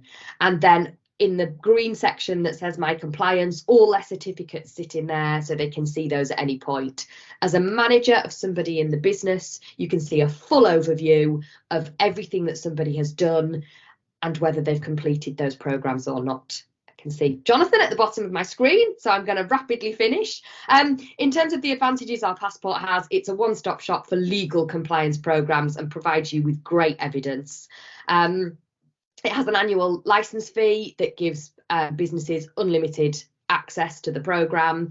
You can set up your own area on the business and manage your own employees. And as I said, there's a sophisticated reporting tool which sits behind it. It's a real new baby for us. It was only launched in September last year, but it's been a huge success in the UK market. And as I say, we're just looking at how we can make that work in overseas markets as well. My contact details are on here. Please get in touch. The website details are there. If you've got any questions, please let us know. And also, we were nominated for an award this year. We've reached the final of the Food and Drink Federation Awards for Best Education Initiative. So we're really excited about this as a piece of work. Thank you, Jonathan. Amy, that was just utterly brilliant. I love the way that you're developing stuff within the food and drink sector. The applications of that, of course, across any of the visitor economy, tourism, hospitality. I can see that application in businesses. So wherever food and drink pops up, even in the bar of your company premises, I can see the staff wanting to do something like this. So really well done. I can see as well how that can be used around the world in helping, again, reach out the hard to reach remote people that are out in the towns and villages as well, to be able to update their food and drink skills. So really well done. Fantastic presentation. Stick around. Thanks, Jonathan. Thank you so much indeed. So now we're moving on to Stuart Liversedge. He's from ActiveIQ. Stuart started with ActiveIQ in 2019 after 20 years in the physical activity sector. I'm exhausted there, just saying that now. Studying numerous technical and vocational qualifications to support his academic studies. He started a clear career path, and he's still in it. So it's really good to have him on board. Having worked as a tutor, he saw firsthand how TVET education improves the quality and standards across the UK. Stuart has always been invested in health and fitness and acts as an advocate for a healthy lifestyle. He recently represented ActiveIQ on the global stage through events and trade missions in Vietnam and Singapore. Stuart, it's our privilege to have you here today. You're looking great. Over to you. Thank you very much, Jonathan. Thank you for the lovely introduction, and thank you everybody for joining in today. Obviously, it's great to be here for the Department of Business and Trade. As we've seen this morning, I've seen some fantastic presentations, so I'm not quite sure how I'm going to follow on from those, but as I'm based near Liverpool, I will try to remember to talk slowly throughout so people can understand me. SkillsFest this week has been absolutely fantastic, so if you've not been able to join in so far, then I do recommend that you watch back to all of the recordings as they're released later on today. It's been a really informative week, even for me being part of it. So I'd like to take you on a short journey today, obviously, to give you a little bit of an understanding of ActiveIQ, our journey and where we've kind of come from. I'll give you a little introduction to myself, as just build on what Jonathan's mentioned there, and talk to you about the vocational training that we offer as part of our awarding organisation or certification body services. So as Jonathan mentioned, I've been in the health and fitness or health and wellness sector for over 22 years now. I graduated university with an academic degree, and vocational training opened up the career path for me to get into the sector. Many years ago, I started as a lifeguard when I was 16, and that was my first role within the sector. And over the years, I've completed various different vocational training courses throughout my journey that's allowed me to add on to my skill sets and my academic knowledge. And it's allowed me to move through the progressions and the different roles within the career to where I am now. As Jonathan mentioned, I am a strong advocate of vocational training. I think the doors that can open and the skill sets that can add on to employees within any workforce the value and the benefits to that is untold. As Jonathan mentioned, I've been lucky enough to recently represent ActiveIQ on the global stage. We recently attended a trade mission to Vietnam looking at TVET training within vocational colleges and private colleges across that area. We've very lucky to have visited Singapore twice with ActiveIQ, and we've attended a trade show in that area, taking our products and services to the APAC region, and we're very proud to report that we're working with a number of partners across that area. And we're also extremely active through the Middle East, where we've got the majority of our international centres working. We're seeing some fantastic stuff being done across that area, and we're very, very proud to support our partners in that area in delivering education to the highest standard that they can. So throughout today, like I say, I'll give you some case studies. I'm going to keep everything short and sweet as I like to. I'd like to give you a little taster of what we do, but please do get in touch with us at the end of today, and you can find out more about our case studies or indeed about our products and services. So ActiveIQ, we are, as I mentioned, a certification body, primarily within the health and fitness sector, but we have now diversified our skills and we've moved out into other sectors across the UK and wider, as well as other education routes within the UK as well. We've recently celebrated our 20th anniversary, and this was a really great event for us to be able to welcome our clients and customers together for the day to celebrate the successes that we've had and how we've managed to impact our sector over the years in delivering and encouraging high quality skills and sector driven skills across many different types of organisation. We are a certification body as our main role. We also operate as an endpoint assessment organisation in the UK, and that's for the UK apprenticeship model. We also have our international programmes of study, which we've recently designed for the international market so that we can open out different routes to UK-based education. And we also work as an endorsement service for non-regulated training or programmes of study that centres wish to deliver that they've identified as valuable to the workforce, but maybe it's a little bit niche or a little bit smaller, so it doesn't require a full qualification within that role. As I mentioned, we're driven by working with sector. We want to understand the skill gaps within any vocational roles, and we want to be able to add that into quality education as a way for us to support professionalising the sectors. Within the UK, within the health and fitness sector, it's a self-regulated market, it's a guided market, and we always want to make sure that that tutors that are delivering content within those qualifications have a background within that sector so that we can retain the skills and experience that they've gathered and garnered over the years and pass that on to the new students coming through. Our qualifications are written to meet the skills and requirements of the National Occupational Standards in the UK, and we work very closely with IFATE, the Institute for Apprenticeships and Technical Training. We also work very closely with UK Active and CIMSPA, and they are the governing bodies and the Chartered Institute within the UK to ensure that we have as much of a finger on the pulse across the sector as we possibly can. In working with our partners, we provide guidance on quality assurance for delivery methods and ongoing support.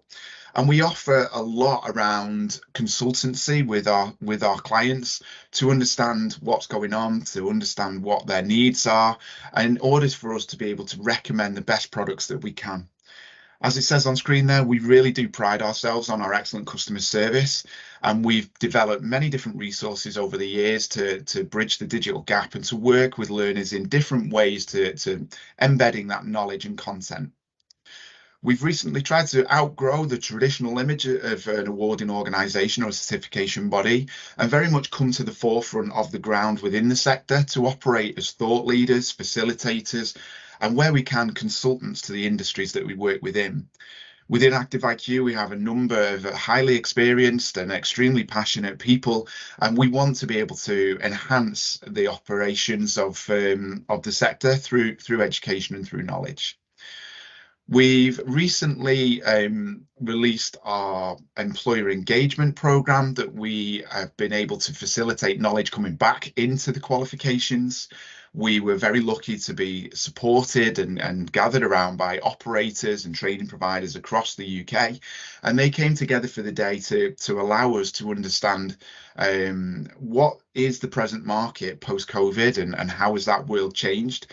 My background within fitness, example, I moved out of the operating role a number of years ago, and it's surprising how quickly that sector moves on. So to be able to retain that live information allows us to keep our qualifications updated as much as possible. As I mentioned, we've released a range of digital products to suit the learner journey, and as part of our commitment to sustainability, we are moving to a more sustainable model, and we're encouraging centres and clients to work digitally wherever possible, providing that that doesn't affect the learner experience. So working with us is extremely easy. I am massively biased though. I'm a big ActiveIQ advocate, having studied many of our qualifications through the years.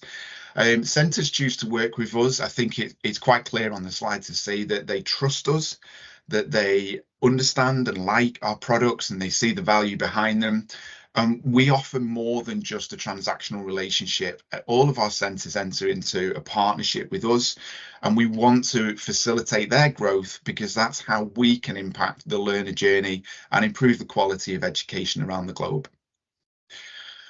We've recently launched, as I mentioned, the Employer Advisory Group. That has allowed us to link massively into the UN Sustainability Goals, which I've put on slide there.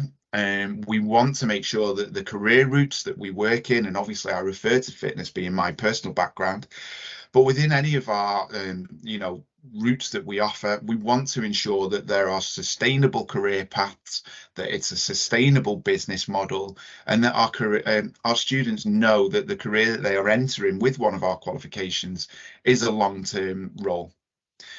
We naturally operate within Goal 3, which is our good health and well-being, and Goal 4, quality education.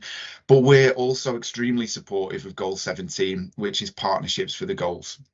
That's massively come into play for us within the international market. And we now work with many large operators, businesses and product developers around the world to be able to offer as much of a holistic vision on how learners will engage with the sector as they move through their qualifications.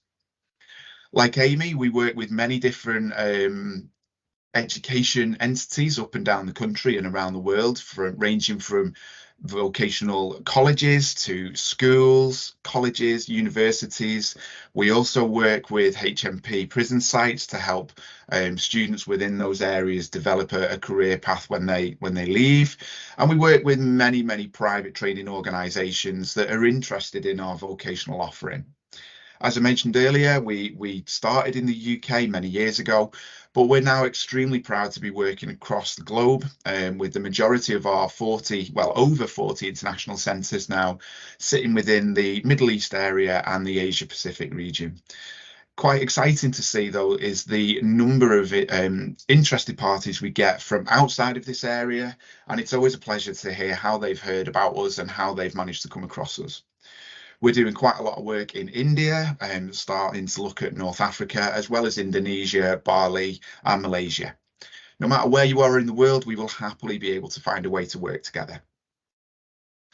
So ActiveIQ is committed to supporting the workforce development across our sectors. We offer that full consultancy on how you can deliver and adopt our programs. We offer a full range of over 100 plus qualifications, many of which see transferable skills no matter what sector you are working in. There are ways that you can take entities out of our qualifications. For example, on the back of our Vietnam trade mission, we're working with a logistics company to look at how they can embed health and wellness into their delivery of their logistics training. Obviously, it's a very long-houred, busy role within that sector, within that country. So they want to be able to offer their future staff ways to look after themselves and to perform their best. As I mentioned, we create qualifications based on sector feedback from employers, sector skills council and governing bodies, and we find a way that we can help our training providers transfer their knowledge around the sector so we can share and facilitate that as well. Within these particular sectors, we do see a huge amount of skills transfer, you know, whether that's communication skills, people skills, or administration skills, just as an example, they do carry quite well, extremely well. Across the health and fitness sector, we see a lot of communication-based roles, and that also fits extremely well across the others. Where students have those communication skills, they tend to work part-time within fitness and part-time within other sectors. Post-COVID, that seems to be the way that workforce is entering that sector. And as a result of that, the operators and the training providers have fed back to us that there's a huge need for flexibility and elasticity of skills. Within our qualifications, no matter which career path it is, you can take these skills from within. And as I say, they are designed with the career path in mind. But no matter where that student goes, they're going to be able to move up the value chain within that workforce. There's plenty of transferable skills across team leading, business administration, management, and a couple of examples are diploma in team leading, certificate in customer service, and certificate in customer service and professional development. We also offer diplomas in business administration and more of the operational based qualifications that may sit within there, including first aid, safeguarding, and mental health.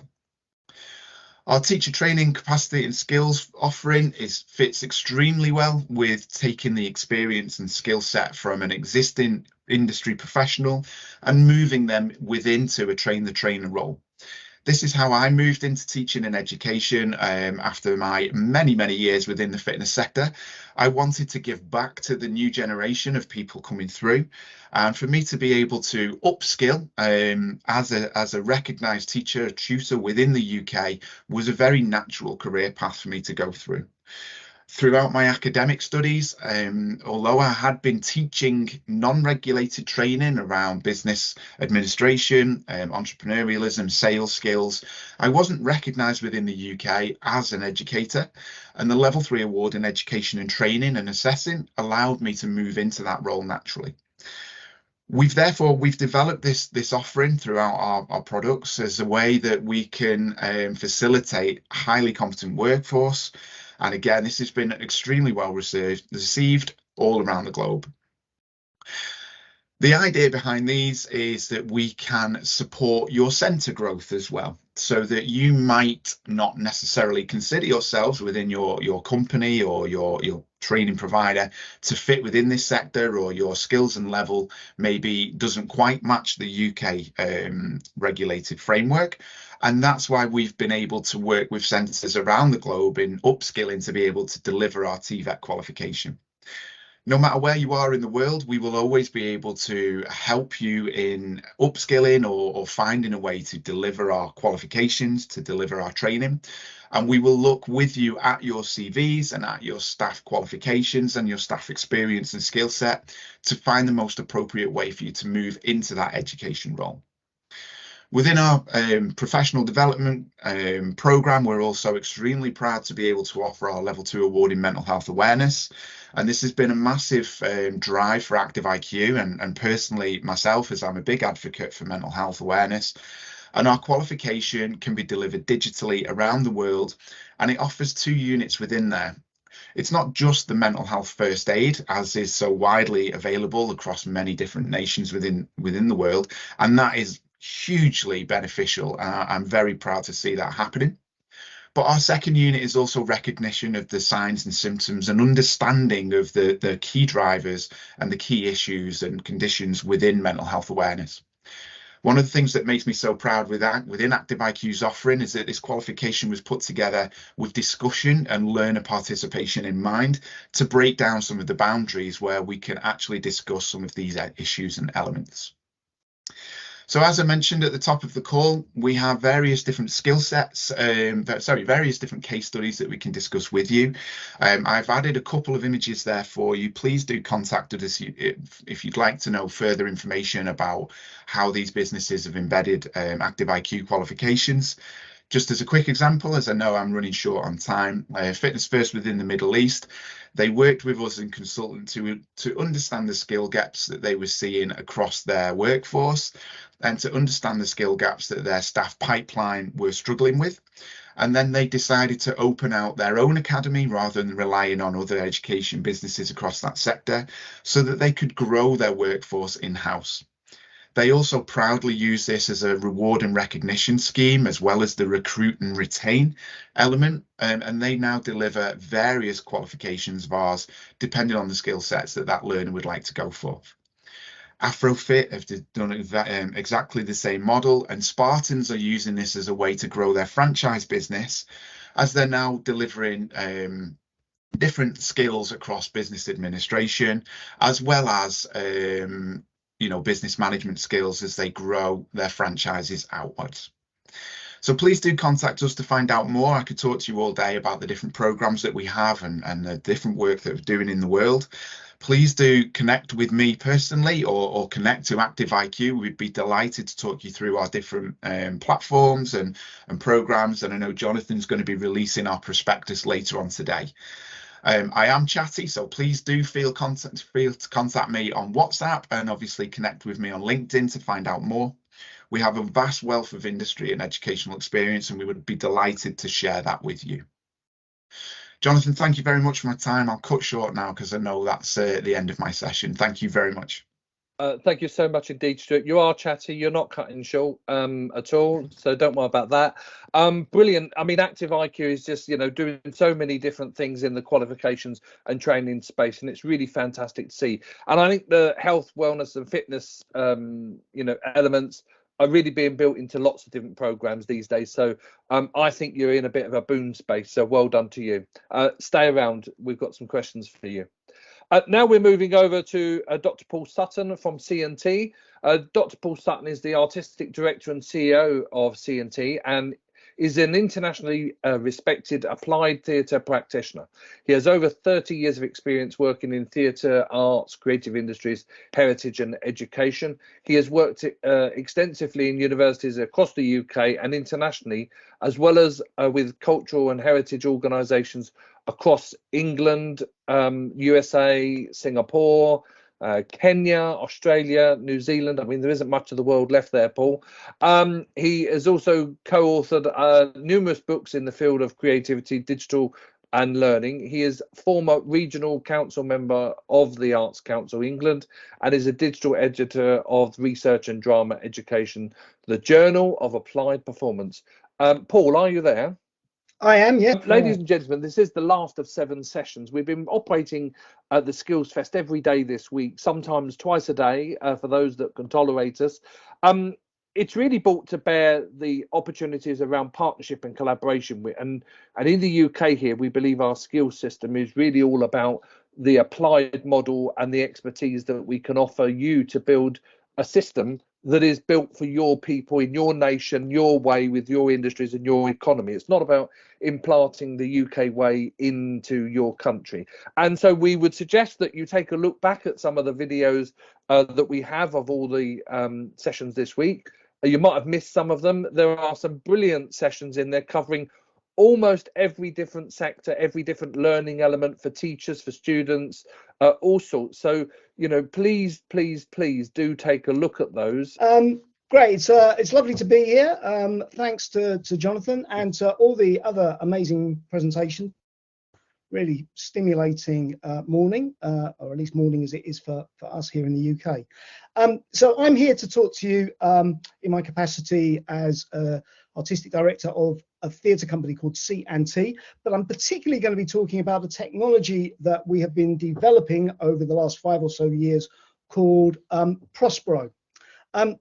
So just a little bit of background to our company. CNT, it stands for Computers and Theatre. We've spent a long time in the United Kingdom working in the areas of theatre, learning and training, and digital technology. Those might seem like unusual bedfellows, but for us there's a real logic and coherence as to why you might bring these disciplines together. And even though we're a locally based company, I'm sitting in Worcester, in the West Midlands of England. People go, what's Worcester famous for? Of course, the global answer to that is it's where Worcestershire sauce comes from. But our work kind of reaches far beyond our small home city, as we're what's called an Arts Council England National Portfolio Organisation, which means we're badged as one of the leading organisations in England and the UK for our approach to creativity and learning. The company does, as I say, have a 30-year history, so we go back a long way, pre-digital and internet-based work. But over the last 15 or so years, we've gained a real interest in using digital tech as part of our practice, not least because, of course, young people love using this technology and students love engaging in these kinds of ways, but also because we serve a very kind of regional county. So distance learning has always been part of our vocabulary as we try to reach partner schools, colleges and universities in remote, isolated locations. About 6 or 7 years ago, we started hitting a real challenge in that work with digital tech. We were trying to adopt a variety of different tools and platforms to support our work. As we know, creativity is an amazing way of learning. It's an important skill set, even if you're not particularly interested in theatre or the arts. Or creativity is a whole suite of skills that are vital to almost everybody in any job. It's all about problem solving, it's about team working, it's about collaboration, it's about communication skills. All of those things are central to creativity and the way we learn when we're being creative. And those are valuable transferable skills. And what we hit about 6 or 7 years ago was a problem that the tools that we were trying to use that were available elsewhere just weren't really very good at teaching those creative disciplines. They weren't very good about making people practical and actually doing things. They were great for screen-based activities, but they didn't get people moving, doing, working together, collaborating. It all felt very insular and isolated and screen-based. And so we just didn't feel that there were the tools out there that could really support us in terms of the ways that we wanted to work. And the second challenge was that the educators that we were working with, whether they be in schools or colleges or universities or within arts and cultural organisations such as theatres or art galleries or museums or heritage sites, those people as well, they didn't have those digital skills either because they weren't normally part of what they did on a day-to-day basis. And so they were starting from a very low skills base in terms of how they could use digital as part of what they were doing. So what we decided to do was to build our own platform to enable us to make our own work creatively online. And that's where Prospero came in. So Prospero is essentially a digital toolkit for creative teaching and learning. I'm going to be talking particularly today about that application within kind of the heritage, arts and tourism sectors, but it has huge applications across lots of subjects and disciplines. Again, the reason we decided on building a toolkit was that we'd had a lot of experience of building individual websites or digital resources for particular projects or particular programs of learning and work. But then when those projects or things expired, we sort of were going back to square one and starting again. And what we needed was something that was flexible and adaptable, that we could customize on a day-to-day basis, that could respond to the needs of learners and students in a whole variety of locations with a whole variety of different learning content. So Prospero is that digital toolkit. Within Prospero, you make what we call smart scripts. And these are interactive workshops. They can be lessons, they could be schemes of work, they could be arts or cultural projects, or they could just be really engaging, playful stories. We call them smart scripts because echoing our roots in theatre and drama, they partly look like a script, but essentially smart technology, digital technology is at their core. And that's what we were about doing, was bringing those creative disciplines and those technological capacities to Prospero to make them work together. Prospero was designed for arts and cultural organisations, but also for schools, colleges, universities, the heritage sector, museums, art galleries. And what makes it really easy to use is that it just works through your web browser. Ideally through Google Chrome or Firefox, because there are some pretty cool extensions that are available, but it will also just work on smartphones and tablet computers if you're not using a desktop machine. Now, there are two sides to using Prospero. You can either become a Prospero player or a Prospero producer. Today, I think you're more interested in the potential of being a Prospero producer, but I will touch on being a player first off. So to be a Prospero player means that you can access a whole library of interactive learning resources that are made available at scale and distance through what we call the Prospero library. The sort of easiest way to describe it is to kind of think of it as a Netflix for interactive learning. This is just a screenshot, but if we were live on the web now, you'd be able to scroll through this library and see each one of these boxes represents a particular set of learning resources that either C&T or many of our partner producers have created within Prospero. And you could click on any one of these boxes and they open up, just like you might do in Netflix, a whole bundle of individual workshops or lessons. So it's a bit like kind of clicking on season 3 of Stranger Things and then finding each one of the episodes underneath that. And then all the teacher or the individual learner needs to do is click on that particular workshop or lesson, and Prospero then just takes control of your web browser and streams it into your classroom. So this library is an ever-growing space of diverse content that anybody can access anywhere in the world. And currently we have over 2,500 schools, colleges and universities worldwide who are using that library in a variety of ways. But as individual producers make content for the library, they can also create their own channels. So just as you might put all your own video content onto your own YouTube channel and direct your users or customers or clients to that particular space, you can do that with Prospero as well. So you can curate your own bespoke space for your own learning content. So let's just move on to talk about what it means to be a Prospero producer. What do you do to make this content for Prospero? So anyone can make content in Prospero. It's really accessible and easy to use. You can create your own projects. You can create collaborations. A lot of our work is about linking schools and young people across the UK with partners around the world. We work regularly with New York City Department of Education. Next week, I'll tell you a little bit in a minute or two about our work in Kenya. But partners all over the world can use Prospero to work and learn collaboratively. It's also a great way of sharing teacher or educator expertise, because an individual teacher or lecturer can create individual resources and share those with students or locations or sites or venues remote from where they are. And it also can enable students to create their own portfolios of digital art and creativity. And as you can see from this screenshot, when you start making content in Prospero, what you effectively create is kind of like a giant flow diagram.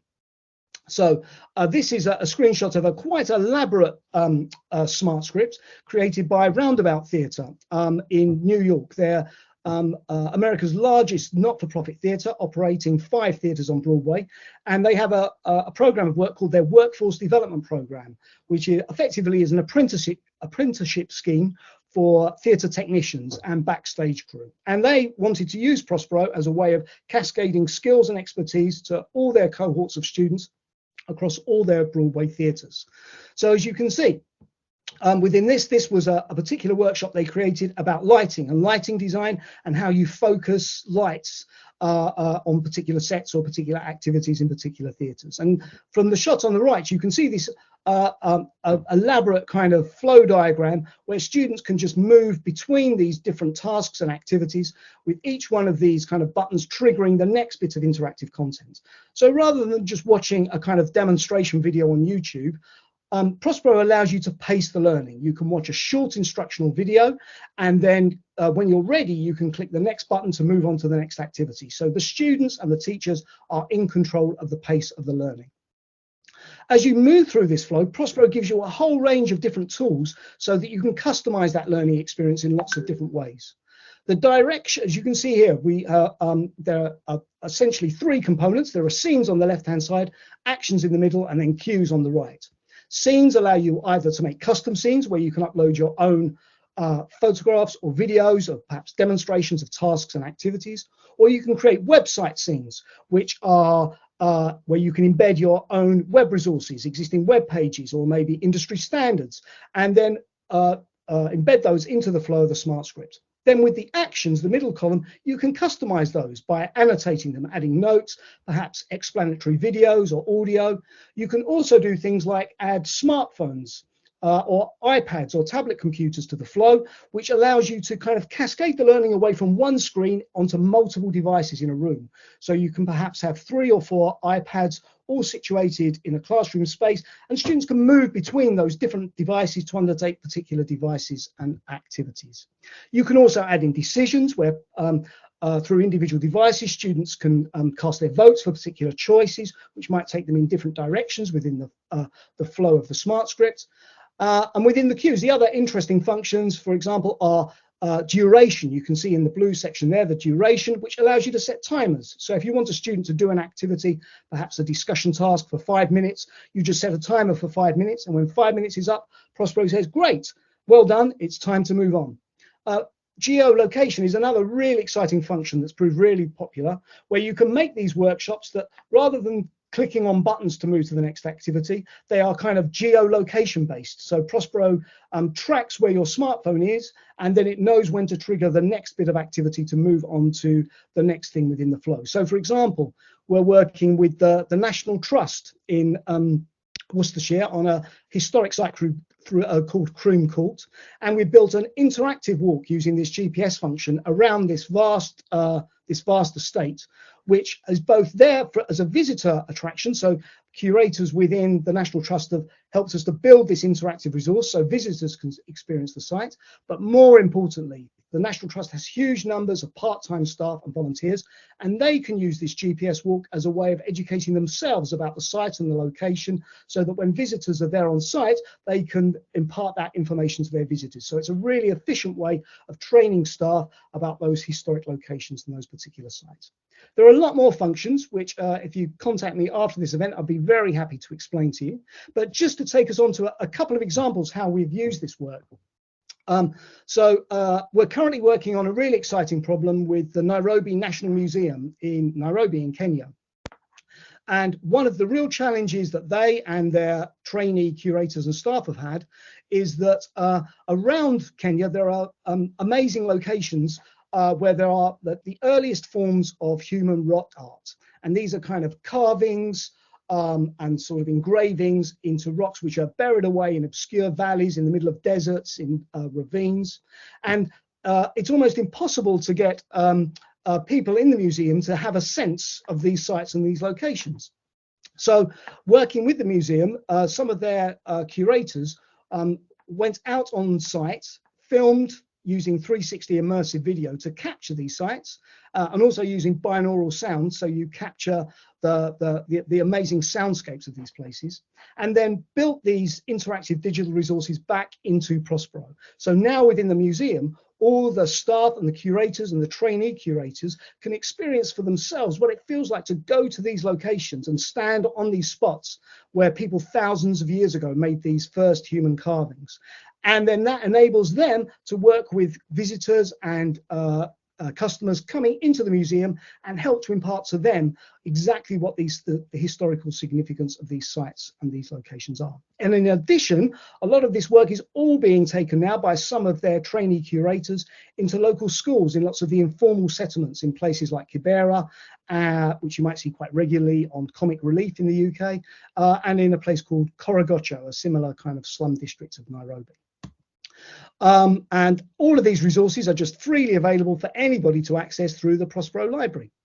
And the second example is a project we did with New York City Department of Education, with St. Anne's Warehouse, a theatre in New York, and Good Chance Theatre. Some of you might have seen this giant puppet a couple of years ago called Little Amal, which went on an amazing walk from the Syrian border to Manchester as a symbol of the struggle of migrants across Europe over the last few years. In September last year, Little Amal visited New York, a city that is made up entirely of migrants, people who have come from somewhere else in the world.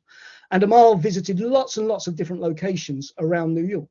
But the theatre companies and the city, New York City, were anxious that local people could really engage with this in ways that made sense to them, rather than it just being a spectacle on the streets.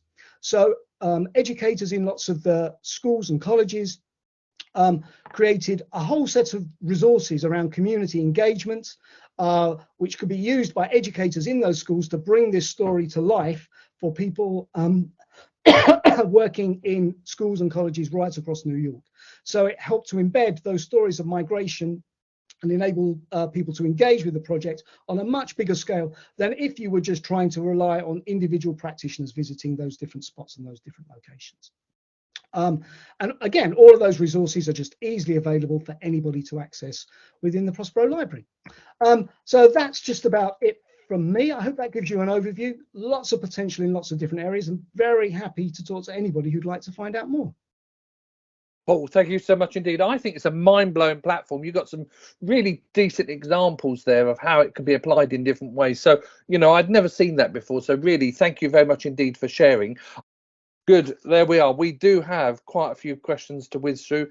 I know, ladies and gentlemen, we are running a little over time, but hopefully you'll forgive us as we start to work through these questions. You'll see that it's worthwhile getting this additional information. So I'm going to take it from the top. They're in order of kind of the sequence of events this morning. So immediately over to Harrow, Richmond and Uxbridge College. And Mark, how do employers help you develop the right curriculum? So what's the process?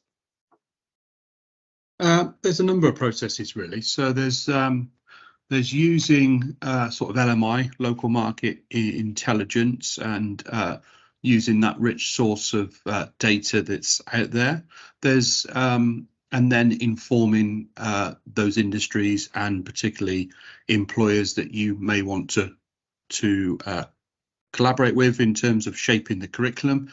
There's using the existing pipeline of employers that we've already got, and that, you know, there are huge big names that we work with as our anchor partners, but also hundreds of other employers that we work with. So it's about shaping the curriculum through our existing lines of collaborative working, and then there's the whole sort of networking opportunities that you pick up at events. So that it's multifaceted approach, I think, Jonathan, but I think it's the data and curriculum being informed by industry, and it is really how we do it. Thanks, Mark. Great. You're part of a big college group with many subjects, particularly in the green sectors. How do you keep up to date with the latest developments? So latest, yeah. Sorry, and particularly, how do you keep the teachers up to date?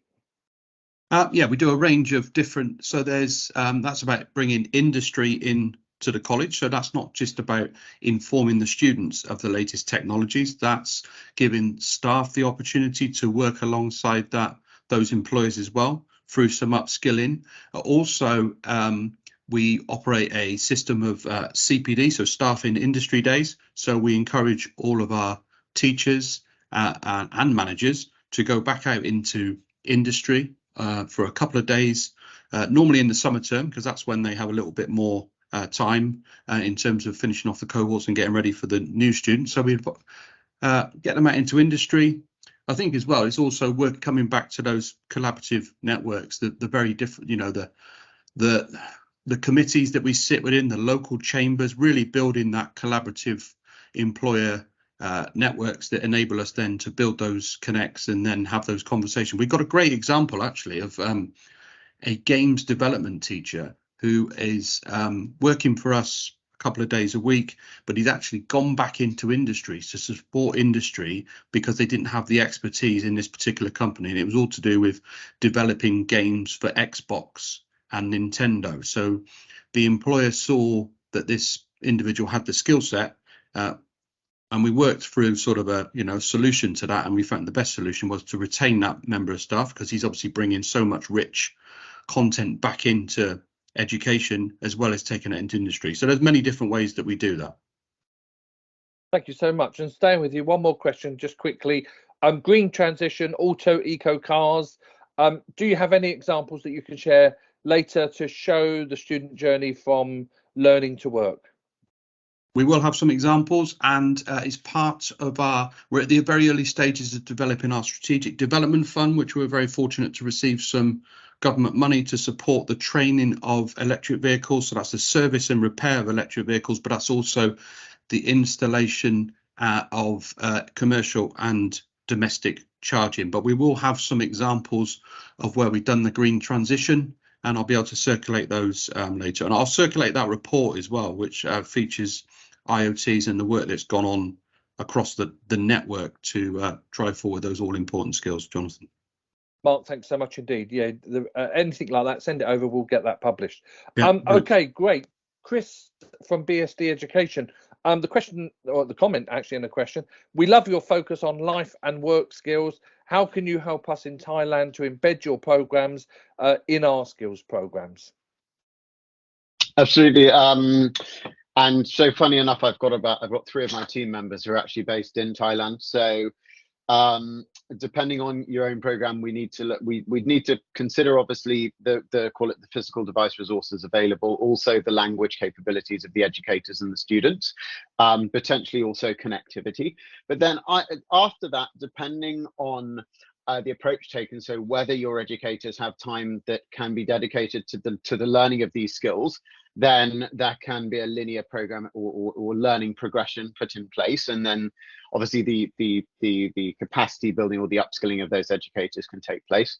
On the alternative, where the educators feel very, very under pressure with some of the tests and some of the exams, or maybe the pressure of the parents towards call it traditional summative learning, then what we can look at is my team can look at with you the kind of the inquiries that the students go through, and look at the way that those that the learning programs can be put in on a project basis to complement what's already happening, so it doesn't take any time away from the testing.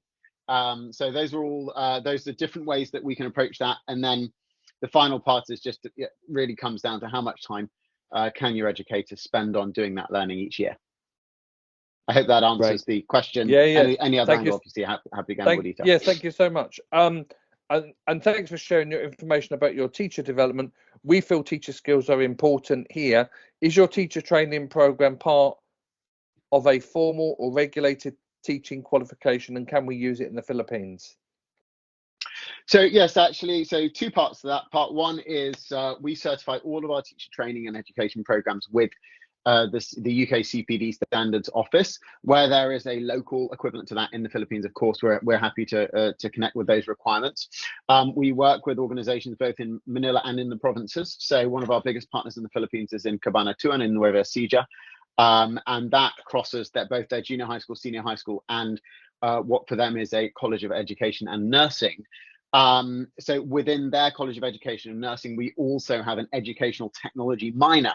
So where you have teachers who have existing teacher or education degrees, or they're studying for that, then we can bolt on that program, and that can you could either certify that through Filipino agencies, or we could connect you with that partner to certify under their College of Education.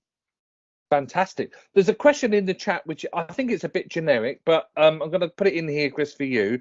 And then if it's not something you can answer, we'll kind of park it, and because I think it needs a bit more evidence. And essentially it was how big percentage-wise is the curriculum effect on the development of student skills, and how is this evaluated? So this is about learning evaluation. Yeah, so I would say, any curricular implementation, and I've heard a number of the organizations talk about today about evidence, and I think what we're really looking at is what that question's really asking, in my interpretation, is how long does it take to develop the evidence? Okay, and so what I would say is any length of learning, you always need an embedded form of pre and post assessment, so you can get that kind of ongoing correlative evidence. And where you've got cohorts of students, you can look from one cohort to the next. A challenge can be with consistency of data, in that technology education programs evolve in the skills that they are either teaching, and also the skills that are being assessed from there, because technology is ever changing. So you can get when you're looking at that evidentiary data, you need to be aware of inconsistencies from year as a curricula evolves. However, of course, longitudinal data in education is the most in-depth and the most powerful, without a doubt.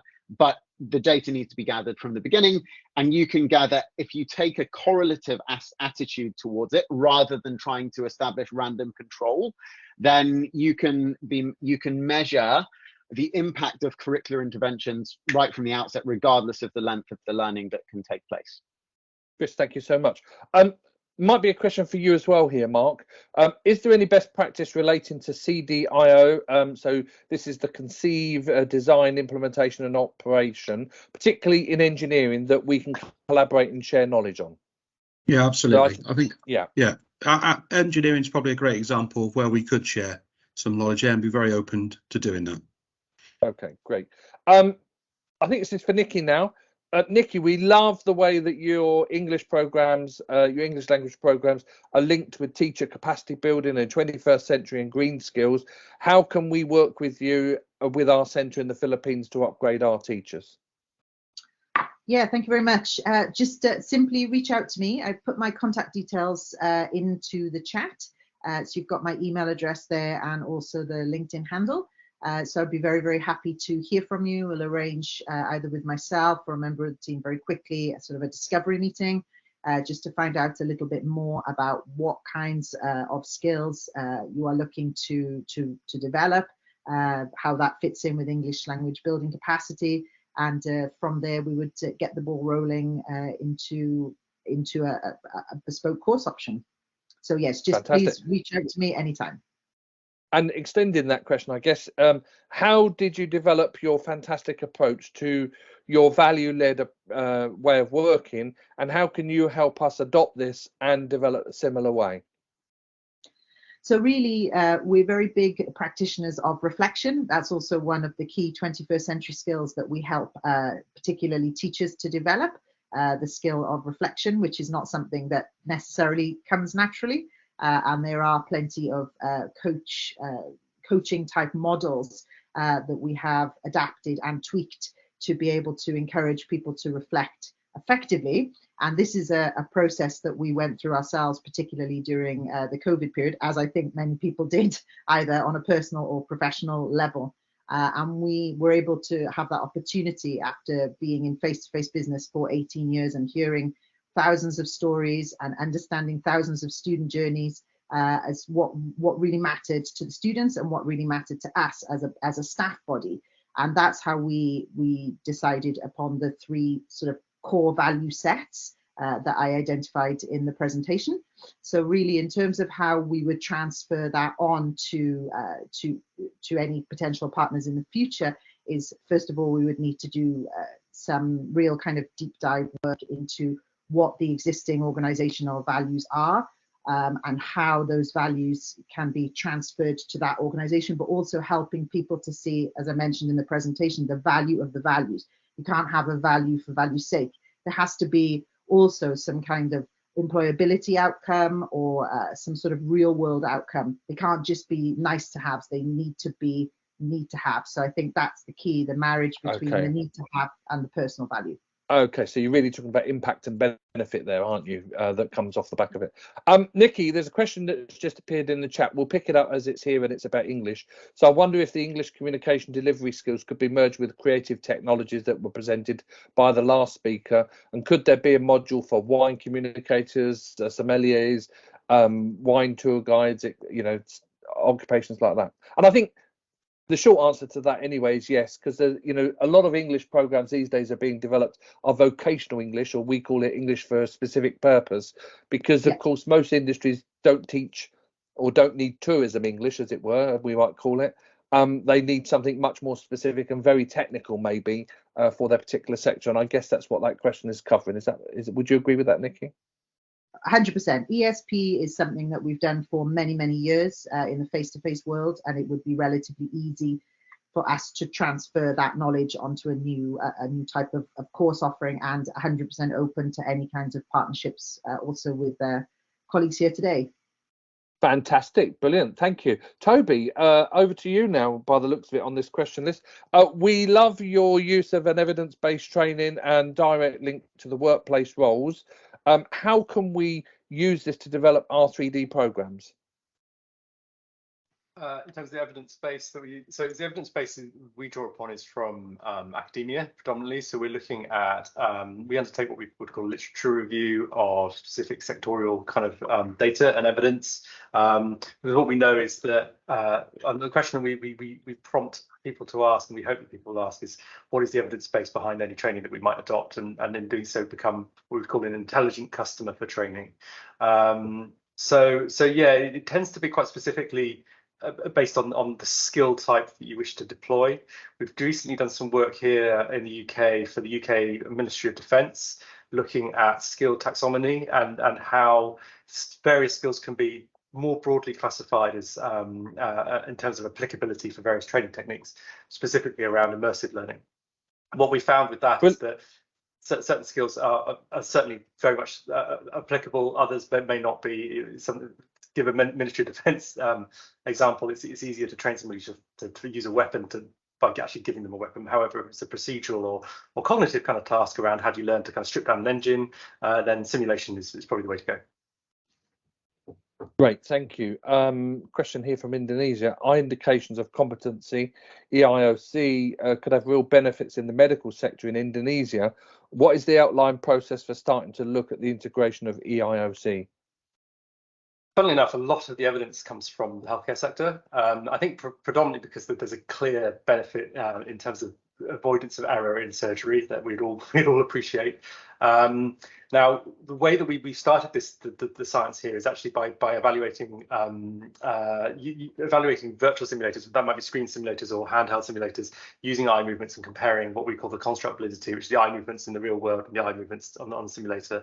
And that's really where the science came from. In terms of adopting it, it would be this kind of cognitive task analysis that I talked about. So really, that's kind of putting some eye tracking glasses onto your experts, getting them to run the procedures or do whatever it is they are experts at, looking at what those metrics tell you. And some of that cognitive task analysis is qualitative. We can get feedback via what we call the task load index questionnaire. But then we can look at their eye movements, we can look at their task performance, and then we can essentially draw the commonality, those performance those indicators out, and then essentially use those either as a feed-forward training mechanism or another way. So essentially, performing the cognitive task analysis using something like an eye tracker is the way to start. Thank you so much. Just for our audience, I know we're running slightly late. We've still got a couple of questions left, so do bear with us. Do stay with us. Don't run away just yet. We have a question here now for Amy. Here in India, the food and drink sectors are massive, and so are the problems. How can you help us implement high quality food and drink training and in the vocational space? There you go. Question for you. Big question about India. Yeah, so we can definitely do that. We can, as I said, the platform that we've built is able to be completely bespoked. The programs can be updated or tweaked to deal with any kind of regional differences in food safety and health and safety law. We know that the food safety and the health and safety law and the food security in the UK is really tough and really high standards. And as I say, we are working with quite a lot of people already who have factories and plants in other countries. So it'd be a process of working together, understanding any of the litigation and legalities local to you, but we can bespoke that, not a problem. Fantastic. I mean, that was leading me on to the next question that's been posed is, can it be white labeled, and can people put their own logos on it? Materials. Yeah, that's something that we've done here as well. And the only issues we have is rolling it out to make sure that the courses are the highest quality possible. But we've absolutely done white labelled versions. Fantastic. Now, a couple of speakers across the weekend, including today, have spoken about AI, digital growth, AI programming. What would be the interest and thoughts about having the need for courses to upskill programmers in the use of AI, ChatGPT, and software for programming, or is it too soon to look at developing these courses? And I guess in part that's a question for Toby, but it could be anyone that's really dealing with AI. So any thoughts, Mark, as well? Yeah, I don't think it's too soon. I think it's, there are a number of, the whole machine learning AI agenda is really big. I think, it's here now. We're not even thinking about the future, is it? It's now. We prepare our learners for the world of work by bringing in industry experts, to deliver masterclasses, getting our students on placements and work. Our T-level students are working in software development companies. So I think, boot camps are a great way of, I think, identifying, who are the employers, what are the needs in the regional area to ensure that you're meeting that demand. But it's here now. So I think, we include it in all our courses because it's changing the face of construction, for example. It's changing the face of engineering. So I'd be very open to conversations, and follow-up discussions around how we can support in that, or link in and collaborate with other organisation institutions that are looking to do that. I know Claire, who's on the call, has sent me an email, which I will follow up with you, Claire, about that.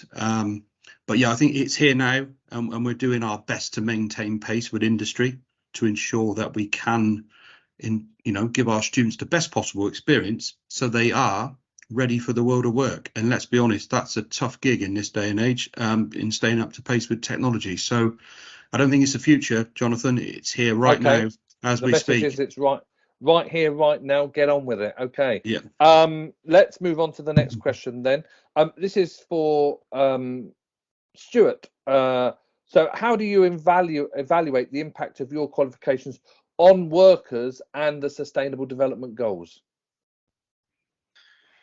So I think for us, it comes back to the work that we do in employer engagement. We work very much with the operators to understand how the roles that the students are entering into is changing, the impact of our qualifications that they see firsthand. We work with our students to gather intel on how they kind of assess the delivery model and how that got them ready for work. And I think realistically, we always want to make sure that the qualifications, as often as they can be refreshed and updated, that they are, as Mark's just said, we want learners to be as ready for the working world as possible. And as we mentioned before about sustainability for the career path, sustainability for the sector, and sustainability for the businesses that are operating within there, it's key for us to drive as up-to-date information as we can and impart that upon the centres that we work with. Great. Health and fitness and wellness is a big interest. How can you help us in the Government of India embed your programmes in our vocational schools? So we've got a number of interested parties that we're working with across India as quickly as we are learning about the vocational landscape in that area. I know that DBT have got a lot of great contacts that we can connect with across India as well. We want to understand through consultancy services kind of what the education need is that you're looking to embed across the schools, what level of education you wish for the learners to go through, and how we can align our existing products, knowledge and services with that vision. Once we've kind of gone through there, we'll then be able to help upskill the tutors or to look at the qualifications and sort of education delivery models that you want to employ, and then we can help you to roll that out through choosing the best curriculum, really. TVET education that we offer fits extremely well through physical education, obviously no matter where that's taught within the globe. So we will be able to pull threads from different qualifications to bespoke something, or we can look at delivery of our existing programs as we're doing within Vietnam as an example. Brilliant, thank you so much. And then finally on to you, Paul, last but not least, we are loving the Prospero system and how your library and resources work. How can we access and use these at our centres in Korea and Malaysia? And can you develop this in such a way that it's multilingual? So yeah, most of the content in the library is all free to use. Most of our producers have made the content available for free. So just go to prospero.digital/library and you can access that content. And if you want to become a producer, then just please just email me and we can talk about that. There, as part of the standard package for using it, there's some online support and training so that we can get you up to speed with it. And most of the functions are multilingual, so it's customizable to your specific region and language needs. So yeah, be great to hear from you. Love to talk to you. Well, you kind of answered the next two questions, because the next question was, does it work on any device? And I guess as long as it's internet enabled, it does. Absolutely. Yes. Yeah. I mean, a lot of our work, as you can see, is in places like Korogocho in the developing world. So making sure that it's platform agnostic and it's accessible to anybody anywhere is really important to us. And then the other bit is about, using it in different sectors. So I'm really interested in using Prospero to support tourism and other industry sectors, how would we go about this? Again, if you reach out and make contact, if you look on the Prospero websites, you'll see there's a short video with some of the people in the training and tourism sectors, just talking a little bit about how Prospero has been used. But we're very much keen. Everybody has very specific needs, and what Prospero is great at is being customized to your bespoke circumstances and making sure that it dovetails with your needs and your students in your particular context. So love to have a conversation about that. Brilliant, Paul. Thank you so much. Now, look, we have reached the end, but before everyone runs away, what we like to do is just go round the room quickly and just, 30 seconds, no more, from each of you about, why and how people can engage with you directly. And we take it in order that I see you on screen. So don't take any notice of who you see on screen. So we're going to start. Stuart, you have the number 1 spot. So it's over to you first, Stuart. 30 seconds. Why would anyone bother connecting with you? Why not? We're awesome. But obviously, in terms of our specific areas that we work within, we are rapidly growing around around the globe and the international interactions that we're having. We are very much quality focused. We are very much learner journey focused, and whatever our impact can be within our field, we want that to be as great as possible. So please do get in touch with us, engage with us, converse with us, consult with us, and find out how and what we can do for you. And if it's out of our ballpark, we might be able to connect you with colleagues on this call, or colleagues from any of the other calls or our network. Thank you so much, Stuart. Nearly over 30 seconds. Paul. If you want to find ways of embedding creative learning in lots of playful, interactive ways across your offer to students and to trainees, Prospero is for you. If you need something that's bespoke and customizable across any kind of learning sector or set of outcomes, Prospero can work to your advantage. And if you're interested in working at scale and distance, that's the key factor that Prospero makes possible for you.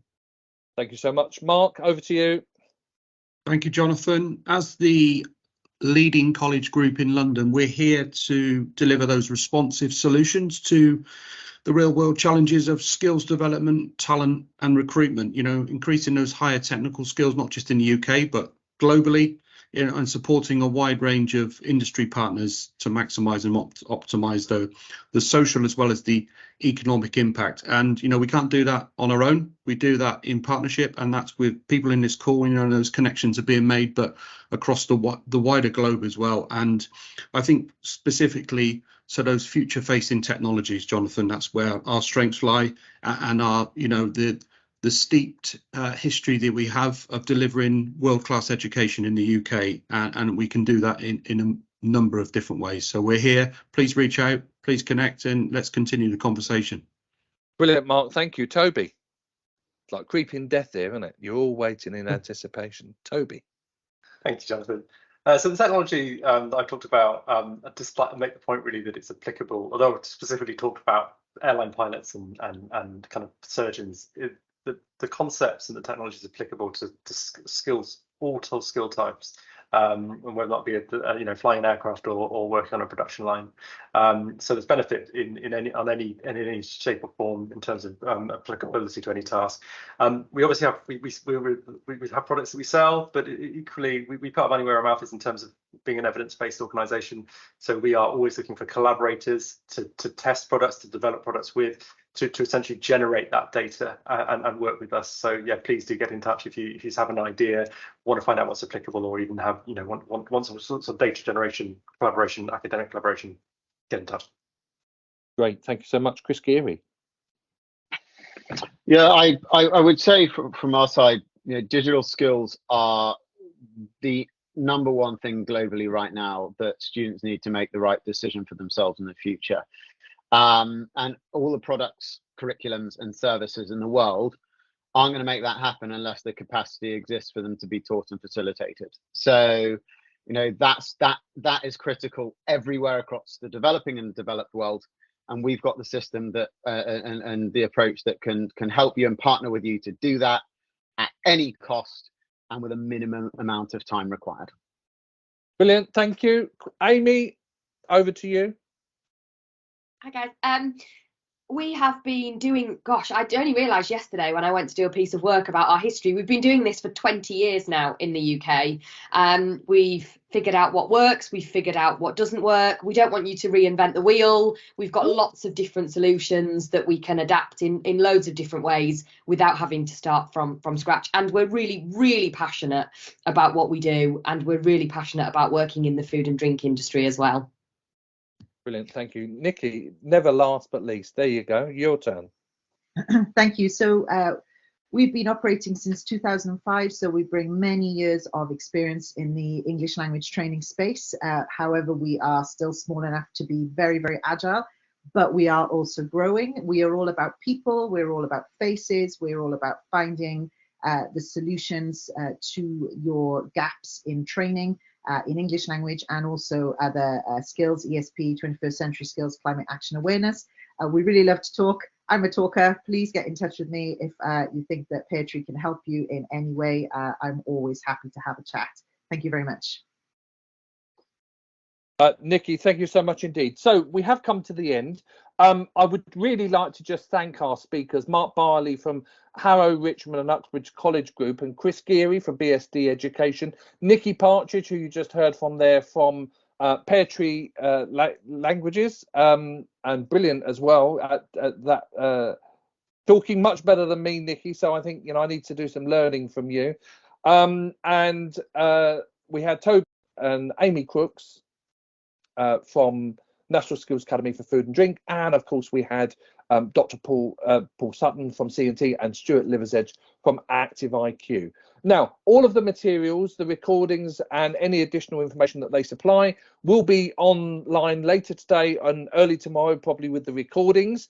It's been a real pleasure to host this all week. Now, look, just remember that the UK, you know, does have a broad and diverse scope operating in skills training, you know, work-based training. It's all built about employers, and it's all about how we can support you to achieve your aims and ambitions. So it's not about implanting the UK in other places.